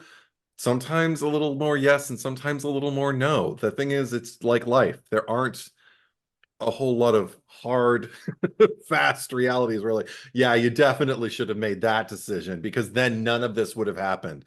No, you can't say that Yeah. in life. And but in terms of like, the point of view, uh it would be interesting to see it uh from her perspective as well. I feel like there's room for all of it. There's room for There is. everybody's stories. The thing is, I think Yeah. if it runs a risk, it's just kind of runs a risk of being, because Holden is the character we follow. I remember being raised in the 80s and seeing television show after television show. They always had like a very special episode of a sitcom where the main kid would like go to school and encounter someone, or even the parent would go to work and they'd encounter someone who's going through something, the designated, Mm. issue of the show. And the character would be there merely to teach everyone about the thing that they're dealing with. And the character would deal with it and grapple with it and bring it back to the family and, talk openly about it. And we'd, you know, learn a very important lesson. And by the end of the episode, the character who was the designated issue is gone, because the next episode has to happen. We are going to follow this main family through their next thing, and they're going to meet somebody else and learn another lesson the next week, who were never meet somebody who's not a real person, and they're just going to be out. Now, I don't think that's what Kevin Smith did, but if that's what people feel is being kind of like pushed to the side in favor of this, cis het man, white man's story in Chasing Amy, I can't tell them they're wrong. I can just Right. say that's not what I got from it. I feel there's too much work given to the characters surrounding the alleged main protagonist. Um, Well, like, yeah. I don't know. I just think I think the succinct way I can put it that I was trying to do. I think, like you said, there is an interesting version of this where Alyssa, and it's more about her journey. I go, Yeah. yeah, that would be interesting. This is Yeah. also interesting though. I think what it comes down to though is that um especially if you're going to do that version of Chasing Amy, like, well, what authority does Kevin Smith as his het dude Sure. have in telling a queer story? And I Yeah. would say, yes, but with Chasing Amy, it is a cis het story. Hmm. That's to Hmm. me like the point of this is that his struggles and these are all the baggage and the problems that come from an upbringing that a cis het goes through. Hmm. So it's all about, to me, what angle are you approaching the movie from? And I just think, Oh yeah, and my way in shifted, like turned on a dime once I came out. Like I spent my closeted years thinking, Holden, yeah, I get that. Oh God, I remember when he was like making the comments about finger cuffs, like in the hockey game. I was just kind of like, oh my God, this is harsh. But yeah, she has to answer for it. It's so. Not coming from anywhere in particular. No, I wasn't raised to believe that way. I don't think so. And I don't know where it came from. And the only thing I can attribute it to is a self-loathing, that I hadn't Okay. come to terms with yet. So I turned it on her, this fictitious character who, on the face of it, it's not like, oh, evil gay person, but it was like liar. If you're expecting him to trust you, you can't lie to him. Never once thinking I should empathize. Like what motivated her to lie? Right. Why was she afraid to share the truth with him? Because she even expressed it. And again, He does. teenage closeted kid. Woo. Or I heard it and I was like, yeah, not good enough. Not good enough. Yeah. And then I came out, dealt with my own shit, had a lot of sexual experiences, accepted many truths about myself, came back to the movie that I thought I knew, and I was like, holy shit, what a fucker he is. And I'm like Right. weeping for Alyssa. And That, oh, isn't that what's so great about movies though in general is how like like they stay the same but we change, so in essence when we watch the movie like it changes. And absolutely. yeah. And also just the fact that we can have this longer conversation. We've talked about this movie before through the years too, but there are Yeah. some things, and there's some things that you've expressed to me before. There's some things I'm sure I've expressed before, but we're still uncovering things about it, still bringing up things about it that I think are worth talking about. And just the fact that this movie tackles as much as it does and you can have a different conversation with so many people about this same piece because it is is multifaceted the word, I don't know, just that it's comprised of that many complexities, and it is that human and it is that personal, that I think there's probably a character for everybody to identify with on some Yeah. level, given whatever stage they're at. Just kind of like, yeah, listen to them. They're the one who knows what's going on, whether they're now, for whatever reasons might be motivating them to do that. That's their journey. But I mean, it's still relevant. I don't feel like it's on the whole, there are some things that I'm like kind of like, okay, probably wouldn't say that today, but Right. I wouldn't like brand this as a movie that hasn't aged. Yeah, none of it I think derails it. no, I think it's um actually we've caught up with movies like this that deal with non-absolutes and with an acceptance of fluidity when it comes to points of identity, and just the acceptance that it's not about crossing the finish line and I found out what I am. yeah. It's about, you know what? I was right when I said I'm forever changed by you, and I really need to tell you that. That's what the movie's about. I need to tell Yes. you, I need to apologize, and I need to see you, to let you know that I see you, and I need you to see me. That's what the movie's about. Fuck. And yeah, and there's no and that's why I'm like, whether you are coming at it a prism of like, well, this shouldn't be told from this person, or I'm like, no, at its core, Yeah. you strip a lot of that away. And these are big dressings, but I mean, at its core, Mhm. Yeah. this is, I've even said it's like a cishet story, but it's forget the labels. This is a story about someone who makes mistakes, Yeah. who at least learns the error of their ways and apologizes. That's the story. Yeah. Uh, I want to bring it back to when we were teenagers. And I Yeah. think you already seen Chasing Amy at least once because we were talking about it and trying to figure out like, who, because it's kind of autobiographical. So I think like Holden's kind of not autobiographical, but I think Holden's absolutely Kevin Smith. He's got the facial hair. He's Kevin Smith. Go look at his movies. Dante, facial hair. Holden, facial hair. They're Kevin Smith. And I was like, okay. But I love that. There's some interview I read years and years, like I think in '97. But like he's like, well, no, Holden and Banky are both me because Banky represents like my idea of loyalty when it comes Mm. to friends, and then it makes me think of like him and Mosier. Hmm. Um, but I can't help but like loyalty. I don't know. To me, and he's great at writing duos. Like Brody and TS. But to me, Hmm. this is. I don't think. Holden suffers as much as Dante, but between the two of them, you can already see like I don't know how many times I can stop, keep apologizing for him, I have to pull you off this guy. You do not attack the people who buy our comics, Yeah, I'm the normal guy. I'm the one who's suffering the fool, Yeah, but also the fool is the one who is the loyal puppy dog.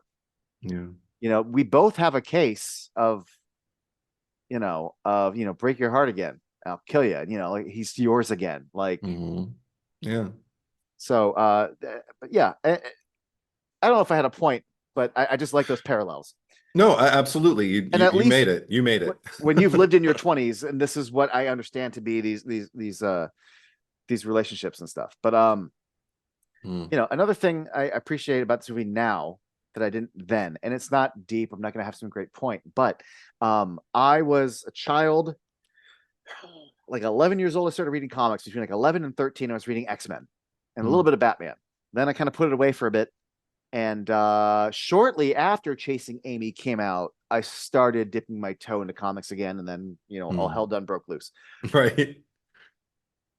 So I didn't appreciate, like, I understood that these characters were like, comic book writers and artists. But like the opening scene at the convention didn't, I just was like, okay, and they're, signing some books and then they go to a panel. Like, I don't give a shit.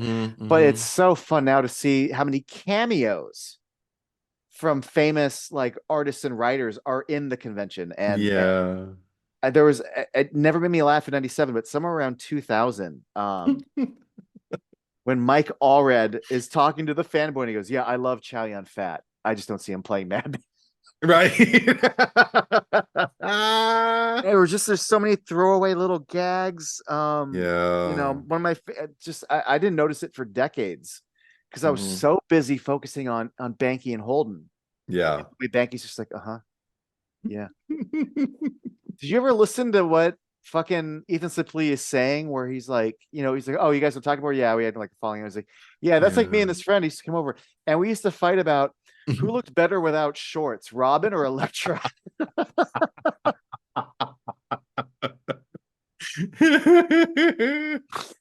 Oh, but yeah, I know that there's I've heard from enough comic book people who go, oh, I love that movie because I grew up on the East Coast and I myself was an artist, and it was nice to just see a story where their profession was my profession.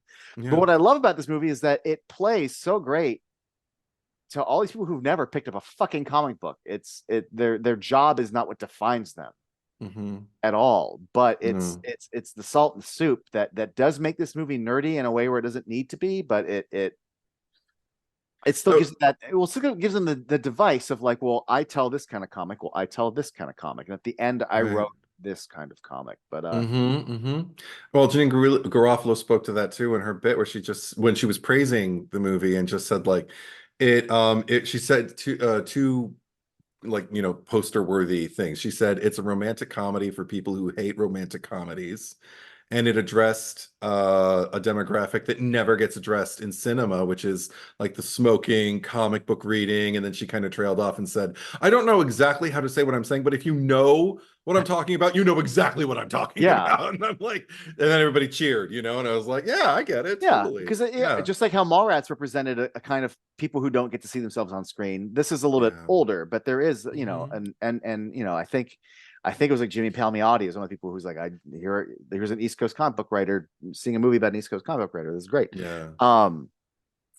also, I was just reminded too, when they're in Meow Mix, when Jason Lee walks up, he like puts out a cigarette. I'm like, oh yeah, you can smoke in clubs. I remember that. Oh wow. But yeah, seeing like Janine Garofalo is right. The thing I always remember, and I remember that bit, but the thing that I remember is in the making of Dogma, where Chris Rock had a meeting at Miramax about some movie they want him to be in, and he goes, hey, what's Kevin Smith working on? And they're like, oh, actually we have He's like, can I read the Dogma script? Because according to him, he felt like Chasing Amy, he claimed, was the most original romantic comedy he'd seen since Annie Hall. And I think about that when I watch this, in that, and sure, there are indie movies that are telling kind of queer adjacent stories to this, but just in the grand scheme of like boy meets girl movies for decades, he's right. Like no one had told this story. No. prior to it coming out. And I can see why you as a viewer go, this does feel original.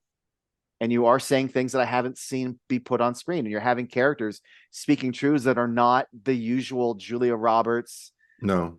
wants, how dare Cameron Diaz, Yeah, I have to say, sadly, when people ask, inevitably sometimes people are just like, so what's your favorite rom-com or whatever?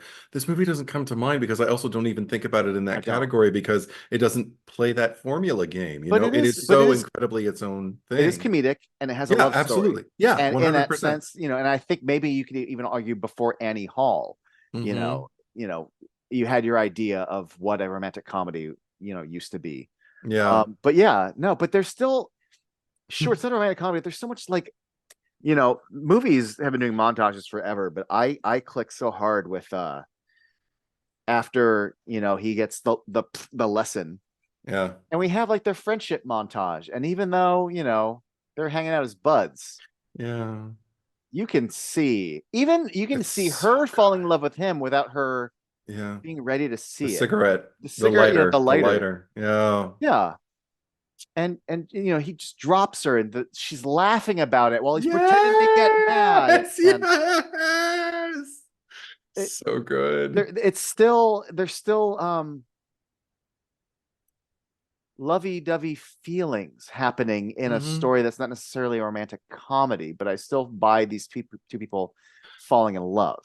Can you imagine if, like, at the end of it, Alyssa decided after the conversation, but I'm not your fucking whore, and then she just decided to leave Jersey and went to JFK or LaGuardia, wherever she wanted to go, and Holden chased her to the airport. Oh God. Literally chasing Amy to the airport and made a profession of love and apologized there instead. Like hand drew a comic book really and then hands it to her. It's and like hands it to her in the rain. Like he's all and she's like having a hard time reading it. And he goes, well, this is why I need an inker, like.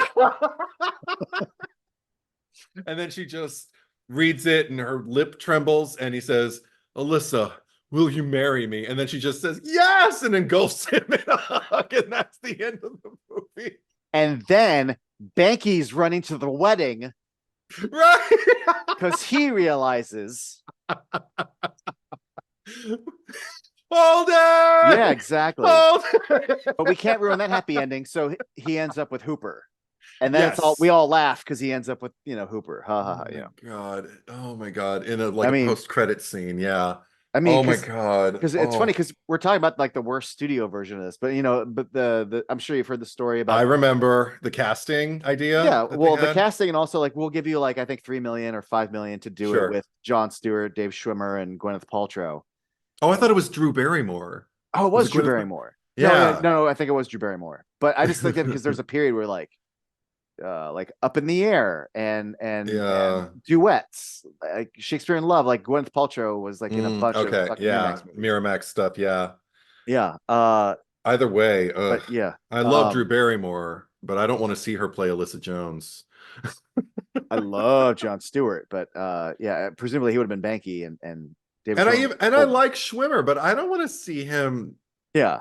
No. But yeah, there was that version play either role. I'm not saying that it would have had those notes, but I'm just remembering like the alternate version that could have been had Kevin Smith not said, no, I want these people. Mm-hmm. And I think the movie, honestly, not just, and I'm speaking strictly the budget here, is better for it, where he's like, well, how about instead of taking your $5 million to make a movie I don't want to make, I'm going to make it for $250,000. Yeah. And then I think he asked the Weinsteins, you give me $250,000, I'll make it. And then if you don't like it, like I'll go sell it somewhere else and you only drop $250,000. They're like, oh, okay. Yeah.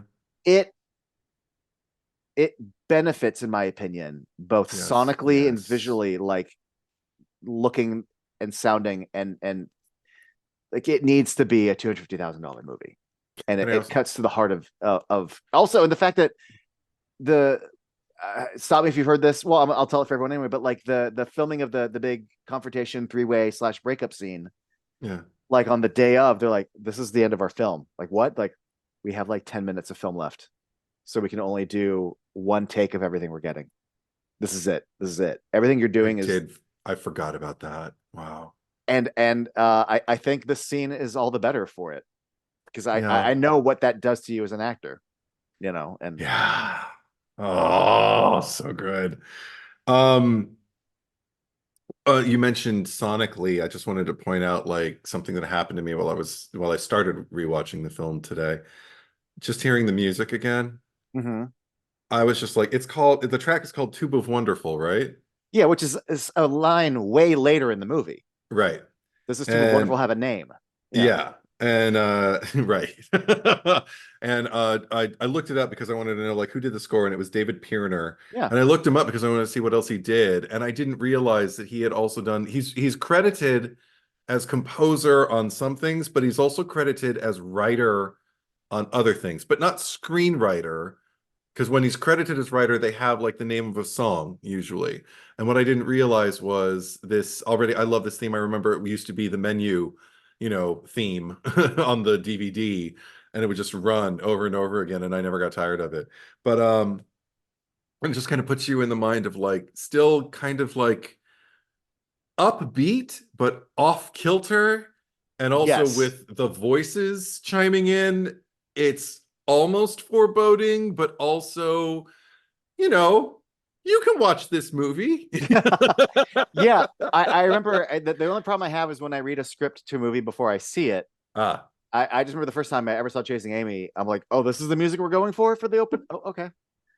It was not what I was expecting. I have obviously grown to love it, but it was not my first choice the first time I saw right.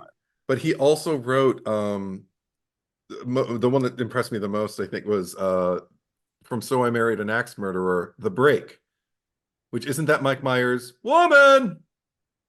Whoa, man. it. The Break. Isn't that what it's called? Because that he's breaking up with and it blows out the candle. Oh yeah. Do do do do. Yeah. Do, do, do, do, do. Are you talking about like the music that's underscoring his poetry? Yeah. Okay. So he wrote that. Good for him.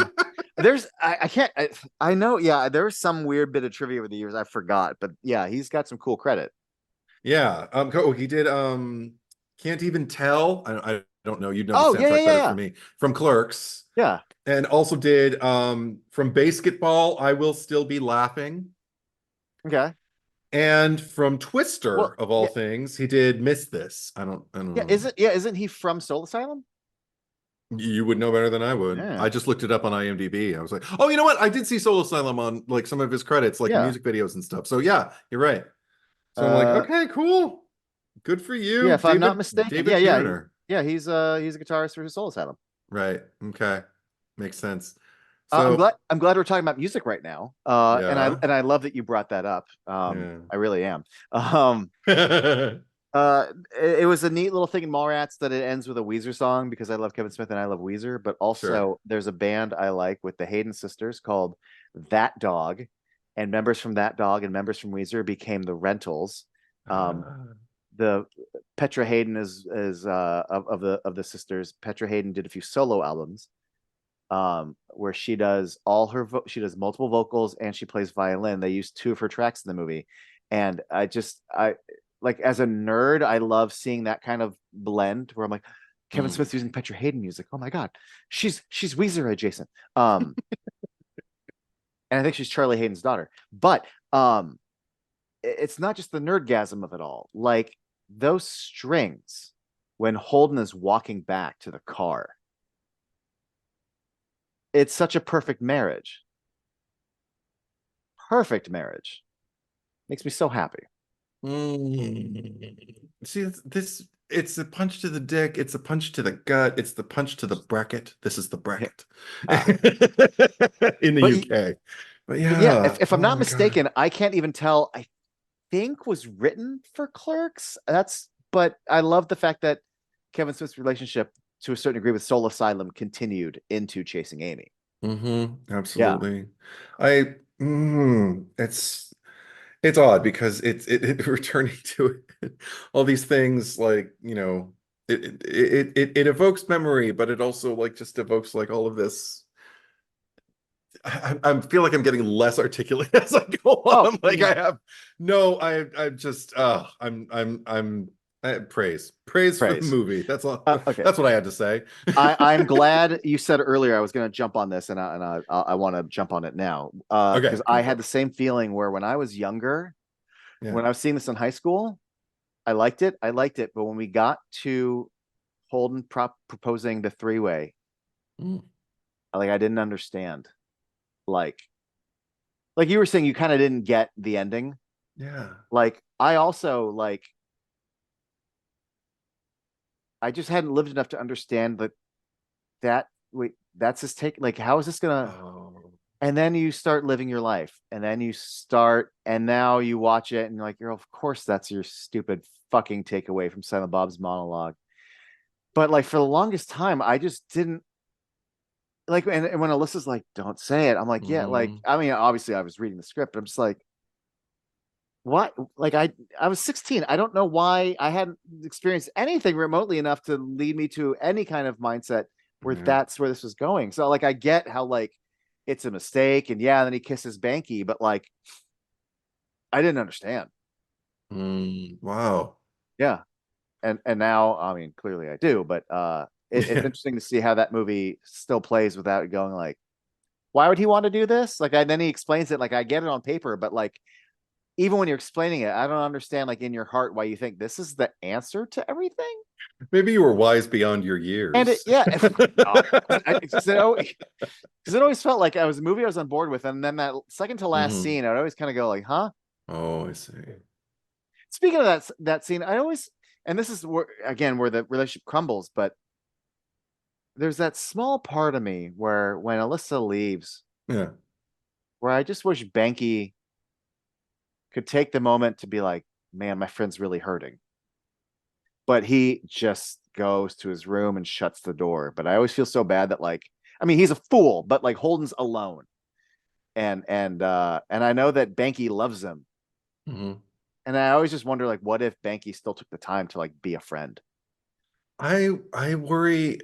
I get But I get you saying that, but I also think like after what Banky's just disclosed in terms right. of like Well, saying I sure, like if he an hugs him, he might get a boner. Yeah. no, but no, not even that, but just an embrace could be misconstrued, and I think he doesn't want to add to the drama that's already transpired. There's nothing to say. They just need to kind of like be in their separate corners now, and he needs to Yeah. regroup himself and kind of assess what just happened. And Really separate corners. Like the friendship, I mean, they stop talking, he sells the rights off I I mean was always, yeah, go yeah. ahead, sorry. No, no. I was always such a huge fan of because we were dissecting like moments in Jason Lee's performance. I just remember Banky the initial response talk about another wordless moment. He says, "You're in love with me." What? Like there's the first I can't even nail what it is. It's like shock, it's aghast, it's surprise, it's what? Is this really happening? Like it could be anything. It's whatever whoever's watching needs it to be, basically. But it's certainly like a raw moment. It's a naked moment. There's no snide comment. There's no, Oh yeah. he is completely thrown off his game. And it's only and I always wondered if the pause was on its way to becoming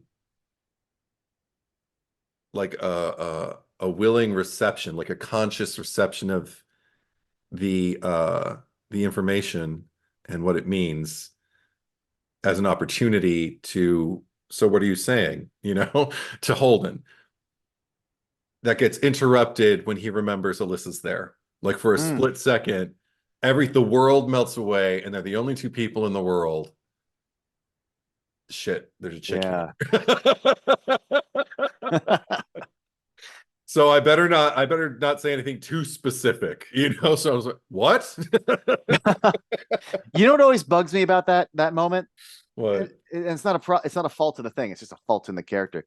It's just I hate how fucking cocky Holden is. Where it's like it's something you have to do, You have to Yeah, deal with it, buddy. deal with it, but You'll yeah, feel better. You'll his feel fucking better. his fucking squinty eyes, his little eyebrows. Oh God, Holden pisses me off. I remember I had Bonnie. Yeah, Um you're the only person I've known longer than her. And I remember watching this movie with her, and it was funny because she's cis het girl watching this and just kind of going like, Ben Affleck, and I'm just kind of like, really? And she was just like, oh my God, he is like quintessential boyfriend. Like, you look in the dictionary under the word boyfriend, his picture in this movie is what should be next to it. And I'm like, really? So she saw it through a completely different lens when we watched it. But even then, I remember had like more emotional maturity than I did because she was a wreck at the end of it. And now, this time, the end credits rolled. yeah. I was crying audibly. Like, I was glad that I don't live in an apartment, that I don't share walls with other people, so I can just kind of let her rip. It was nice to just kind of unleash it, and then it was done. It was cool. The ending. Also, I just want to say when he corrects Spanky about how to watch the gay bashing, Oh yeah. and just that little slap on the leg, like Holden's right, but like you're at it. Like if I was Spanky, don't fucking slap my leg, you prick. Just trying to keep it light, bro. Yeah. No, that ending though, I don't want to use the word haunting, but every single, even before I could articulate when I was a teenager, I always understood that like obviously they don't get together, but like I learned, like I almost learned for the first time that like you can watch movies and in life like your relationships, like he doesn't go to the con and then get the girl. He doesn't apologize. She goes, you learned. They both ache, and then they both have regret. Mm-hmm. And then the con continues. Like their life continues, their moment. You have to like, and then they have this sad music while the convention's happening, and she has to be like, all right, who's next? Like, yeah. and So what do you want to do after this? Yeah. Yeah, there's it's just a reminder of, like, just like in life, something bad will happen, and then like you still have to like go home and make dinner Oh or my God. carry on. Yeah. And not a lot of movies can convey that. Mm-hmm. But between the performance and the music, and just something about the music mixed with the atmosphere, Mm-hmm. I understood it through not experience when I was a teenager, and now that ending just, I mean, that's the Yeah. magic of filmmaking. Is I'm having a hard time articulating how they managed to do it, but Yeah. there's a truth to the ache, and people aren't even speaking anymore. He's not even in frame. It's just I don't even Mm-hmm. know if they had a dolly or just like they have a camera guy in a wheelchair. But Mm-hmm. and this little thing, it's the tiniest thing that I love, because right before the movie ends, you see a Mm-hmm. Borg girl waiting, and then her Borg boyfriend or partner, whoever but I always infer that they're a couple. Okay. These two Borgs show up and then they take off Oh together. yeah. And I just remember that line about like finding someone who truly gets you. Yeah, finding your people. Yeah. Yeah, and how like maybe these two didn't, but like it does exist, and it It's exists in this possible. world, and that it's Yes. possible. And like the Yeah. movie ends, and I like there's this weird kind of silver lining to it all by these two fucking Borgs. Yeah. And I don't They know if look that's so happy, they simply do. happy. Yeah. Yeah. I to this day, if I ever meet Kevin Smith again, I'd like to ask him, was that just two random extras? Or was that like this means something, Yeah. Was there an AD who, was told to do that, or do you know Yeah. if they did it of their own volition, or did Yeah. the Borgs just like, there is something lovely about it. There is. And also, I mean, Uh, well, there's a less resonant but funny, and also again, like knowing the commentary as well as they do, I laugh my ass off at something that it wasn't funny before, and then when I saw the commentary, I realized, oh, it's the scene that ends with Affleck behind Jason Lee, and he's just going, oh, it's your birthday, and he's dancing like crazy, and then we go to it's your birthday, and we're in Meow Mix, and then Ben makes his entrance after a few lines from the side of the screen, like you do in a Kevin Smith movie, and he's still he's still dancing. doing it. And and Kevin Smith pointed it out, and everybody in the room recording the commentary starts laughing raucously, and I'm just kind of like, oh, that's hilarious. It's like if you were watching a play, he would have probably done that, and Banky probably would have exited, and he would have followed him, just going, "It's your birthday, it's your birthday," and then he would have all danced right back in. It would have been like he didn't stop dancing. And it's fun to imagine them leaving the apartment, and then taking the car to the train, and then Cabbage Patch Baby, and then waiting in the line to get in.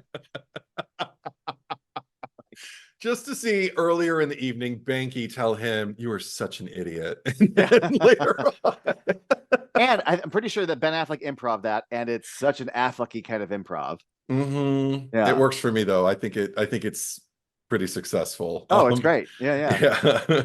Oh yeah, it's just this movie definitely top 10, just means the world. And I kept remembering little things where I'm like, oh yeah, I did take that from this in life. The other one that really struck me, and again, I love that sometimes no wasted line, like each one pops, is where's Holden? Oh, he's taking a piss. He's got the bladder of an infant. That's funny. He says you're hung like an infant. Right. Like, that's already funny. Yeah. Does mother tell him everything? Anytime anyone makes a joke about my dick, I always go, does your mother tell you everything? So much so that I forgot that I got it from this. Like, yeah. And also, again, there's a weird hostility / affection there. Mm-hmm. Like it goes, and it dates back to, I'd say early mid 20th century films, where the people who you have the banter with are the ones who you deem worthy of having banter with. Yes. The only reason you're clapping back is because you both speak the same language. So it's a battle to the death, but it's also a strange commonality you share, a common language, and you can't do this with everybody. Or maybe in some movies you can, but I appreciate the insult stack. Yeah, because there's times at the bar where I'm like, Hooper and Banky are friends, but earlier, at the con, yes, they enough that you can jokingly kiss him on the mouth. Right. So then you do have that aggressive banter that you've allowed this person to, we can be kind of mean to each other, but still, yeah.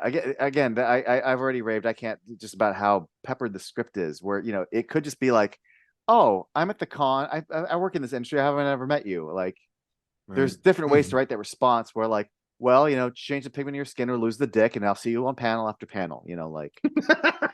There's so many. Again, reading this, I have a weird I can tell you this. I love Dogma now. It took me a while to get warmed up to Dogma, because when I read Dogma, it was not the movie that I read when I saw it. Oh. Chasing Amy, though, lived up to what I read. When I read well, this pile of PMS is Alyssa Jones, and then this pile of everyone's delivery was giving me exactly what I was expecting. I see. You know what I mean?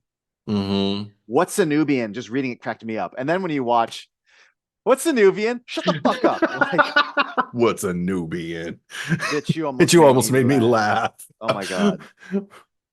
Well, what about you? You didn't tell me you were going to say Black Rage. I nearly pissed myself. It starts there. Yes. On a weird, we have affection for each other, but fuck you. Yeah. And How dare you make me laugh? I have plenty of those. Yeah, absolutely. So much fun. I will end with this. Okay. Because I love especially talking to strangers, and this summarizes the whole movie really. I remember I was maybe my second year of college. I was taking a writing course. Teacher broke us up into small groups to come up with a thing, some assignment, some day project that we had to write up. And it was me and this girl and this guy. This guy, I think it was from Chicago or something. Real steely eyes, kind of grease ball hair, leather jacket, black shirt, button open, real cool guy, real East Coaster vibe. Yeah. Okay. And we're really quick at getting to know each other. And oh, what are you into? Oh, I play sports. This girl's like, I do this. And I'm like, oh, I really like movies. Like, oh, you like movies? Like, what's your favorite movie? And I go, I'm Chasing Amy is probably one of my favorites. He goes, I just watched that like the other night, like literally like a night ago. I'm like, oh, really? What'd you think? Because I wanted, I'm like, oh, what'd you think? And he just went, Affleck fucked up. Wow. Nice. Like Yeah. that. I mean, he couldn't remember the name Holden, but he was like, Affleck fucked Mm. up. And I'm like, Yep. well, hey, you got it. You understood the Yeah. movie. Like, Good for you. yeah. Yeah, And every once in a 100%. while, when I'm starting to watch that movie, I just go like, Affleck fucked up. I wonder how many of his movies you can say that. Yeah. About his character. And About his I character. 100% knew like he was not talking about his performance. Like he was just like, man, that No. dude really blew it at the end, you know? Yeah. And Any guy who leads with typical high school sex, like take that typical out of your mouth and yeah. shut the fuck up. Because that's just the normal. That's just the way it is. Like, man, It's the standard. What can it's I the say? It's standard. like, Yeah. dude, yeah, You oh got a god, lot to learn here, guy. she's a Yeah. fucking saint. Yeah. It's a Only standard. other, I'm telling you. I'm like, yeah, right. no, she's telling you. Yeah. Yeah, she is. But the only So, other yeah. thing I can say is um discerning disgust from fear. Silent Bob does Oh, that for us in this movie, saying I wasn't disgusted with her, I was afraid. Own that shit. mm-hmm. One of the most valuable lessons you can take from this movie. So grateful that it's there. And I don't know if I need to be reminded, but when he said it, I was just kind of like, I love that. Mm. Because disgust has to do with you. Fear has to do with me. It means I got to work on something. Work on yourself, motherfucker. He said to himself. Wow. The more you know with Eddie and Stars. Holy shit. Thank you for joining me. Yeah. It's been enlightening. Anytime. And thank you all for watching. We'll see you again some other time.